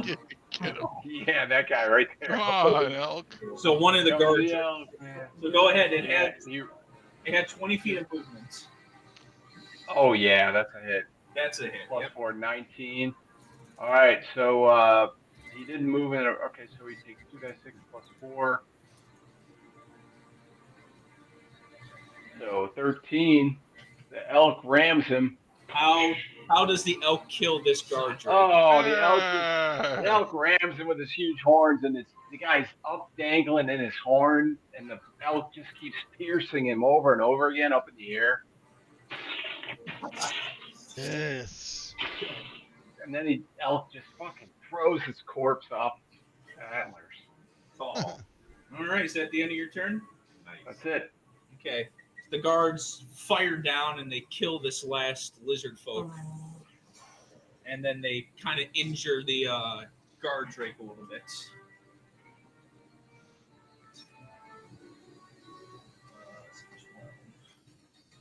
All right, that's the guard's turns. Korgok Bonebreaker. You only have one enemy left in front of you. All right. Hello. All right, we will recklessly attack. Okay. 26. Absolutely. 18 damage. Okay, still up.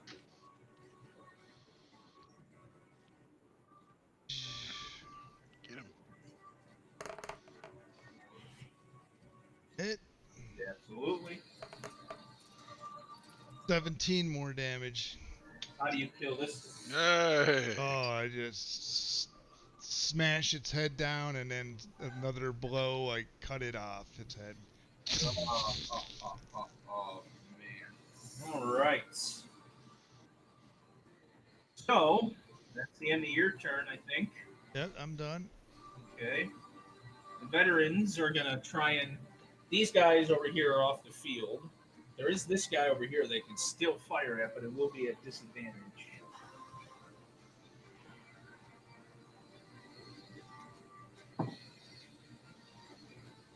It's a miss. It's a miss. These guys. That would hit, but it has disadvantage. That's a miss. And some better soldiers. Well, it was at disadvantage. They don't hit when they don't have disadvantage. Renwin, it is your turn. All right. Well, we're gonna use my last level 4. It's gonna have to make another intelligence 19 saving throw. Who's Okay. left? Is there a lizard guy left or something? No, the rest of the guy, there were 3, the lizard folk and the 2 flying guys, they flew off the map. They are gone. So intelligence, Yeah, intelligence 19. I actually just make it. Ah, fuck me. God damn it. Okay. I don't think, God damn it, that thing's gonna escape. I'm so pissed off. Oh wait, you said 19? Yeah, intelligence 19. I rolled an 18. Whoops. Oh, too bad. Okay, well, looks like it's gonna take some more pain. Eat it. 34 points. How does this guy go down? Oh man, his head just pops like a melon. Boom. It's straight out of Scanners. And That's one dead lieutenant. that was the main guy, yeah, on the wyvern. And since everything is currently off the field or dead, we're gonna end combat. Hey! Hey! We're the winners. You see. Let me just get High fives all around. Good job, guys. There's no more drakes left. There looks like there's one. No, they're all dead. So you guys just see a litter of corpses standing around you. You just see dead hill giants, lizard folk, orcs, bugbears, guard drakes. You see some ogres on the ground. It is just a mass of bodies. I want to get out to find what that lieutenant had on him. That guy. You want to find him? Let's root through his body. Let's Okay. see what he's got. And I'll just say 10 11 of the guards were killed. Oh, Oh, valiantly. A brutal well, battle. they did their job. Okay, Not many of them left though.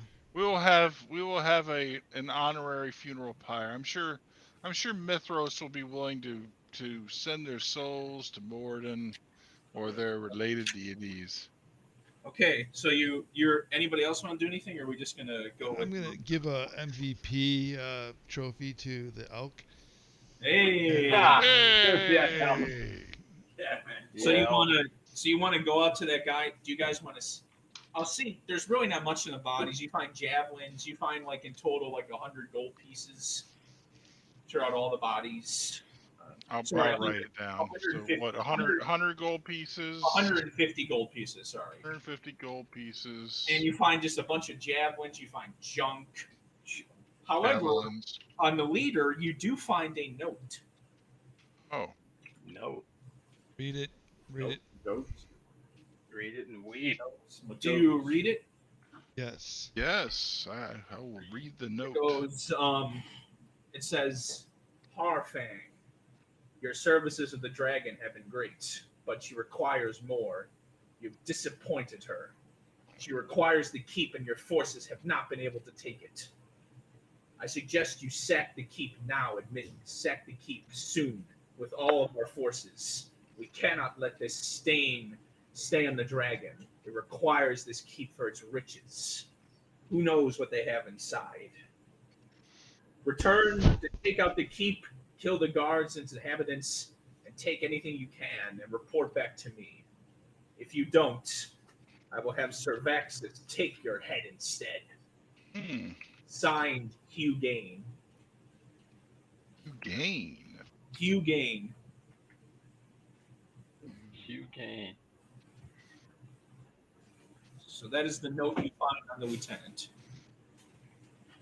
On the main guy. So wait. So the note was addressed to. The note was seemingly was addressed to this guy. He seemed. Okay. I thought it was addressed to Baron Urhar. No. Did the Wyvern Rider get away? No. I killed him. Oh, good. So that's the note you find on him. Okay, so Hugh Gain, some guy named Hugh Gain gave this note to this lieutenant. Any notes on any idea what this lieutenant's name was, or does it matter? His name was Hergok.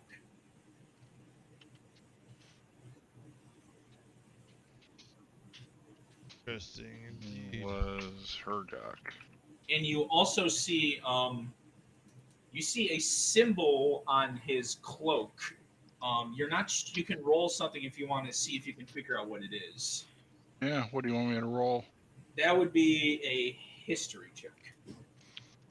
Don't know much about history. 21. You look at this thing and you realize that this is a Cult of the Dragon symbol. Okay. And you also see banners of what appears to be a blue colored flag with a dragon's head on it. And you probably surmise that this is the force that the dragon sent. Okay. Excellent work, my friends. That was an epic battle. Yeah, Johnny. that was seriously epic. And I think that's where we're going to end it for tonight. No. Large scale. Very well cool. Very well done, Sean. Very good. I had this idea in my head. I'm like, this would be a cool idea, so I did it. It really was, actually. No, it was. It was awesome. I know it didn't. Besides Korgoth, most rest of you are okay, but I really just did it for an epic battle. Yeah, I don't think we've had a it- battle that scale. No, I mean, no, it was awesome. That's a lot. Korgoth I mean, gladly good job. took the pain for the glorious Korgoth battle. Korgoth took a lot of pain. Korgoth is full of strength. So yeah, you find that Fantastic. Well, at least Korgoth's got some javelins. he does. At least now he needs. You find like 30 javelins on the field. Yeah, we restock all the 30 wasted ammo that they needed. 30 javelins. Baron Erhard congratulates all of you and thanks you profusely because, as he says, if you weren't here, the keep would have certainly fell. That's right. It sure That's would have. why we're here. Yes. All right. In the Well, morning, and the last thing he says is, "In the morning, I'll get you your horses, and you can follow their tracks." I'd have been so mad if I didn't kill that fucking lieutenant.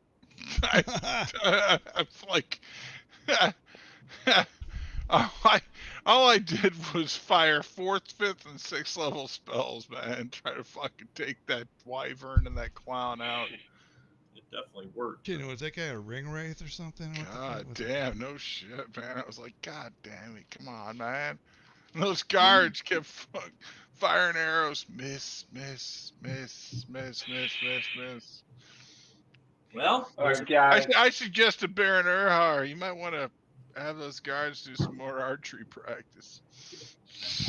All right, man. Good job with that. Excellent. Excellent work. No, great Excellent job, setup, Sean. Sean. Great Excellent session. setup. thank you. That was a lot to take care of. That's I know. a huge. That's the type of thing that, like, honestly, that's a lot easier to do in a VTT than it is to do in real life. Yes, You it is. know, But way I easier. thought that I want to do it, but then I committed to it. So No, it was fantastic. I wrote You did a down great job. 4 pages of notes for just this battle. That's the way it goes, man. I mean, And excellent work of all you guys' area effect spells. All that stuff was key. The spike growth and oh yeah, flame pillars and all that. Akar with the Soften shit up. with the. I mean, how much damage did you do with those spike growth spells? Those guys were like, ah.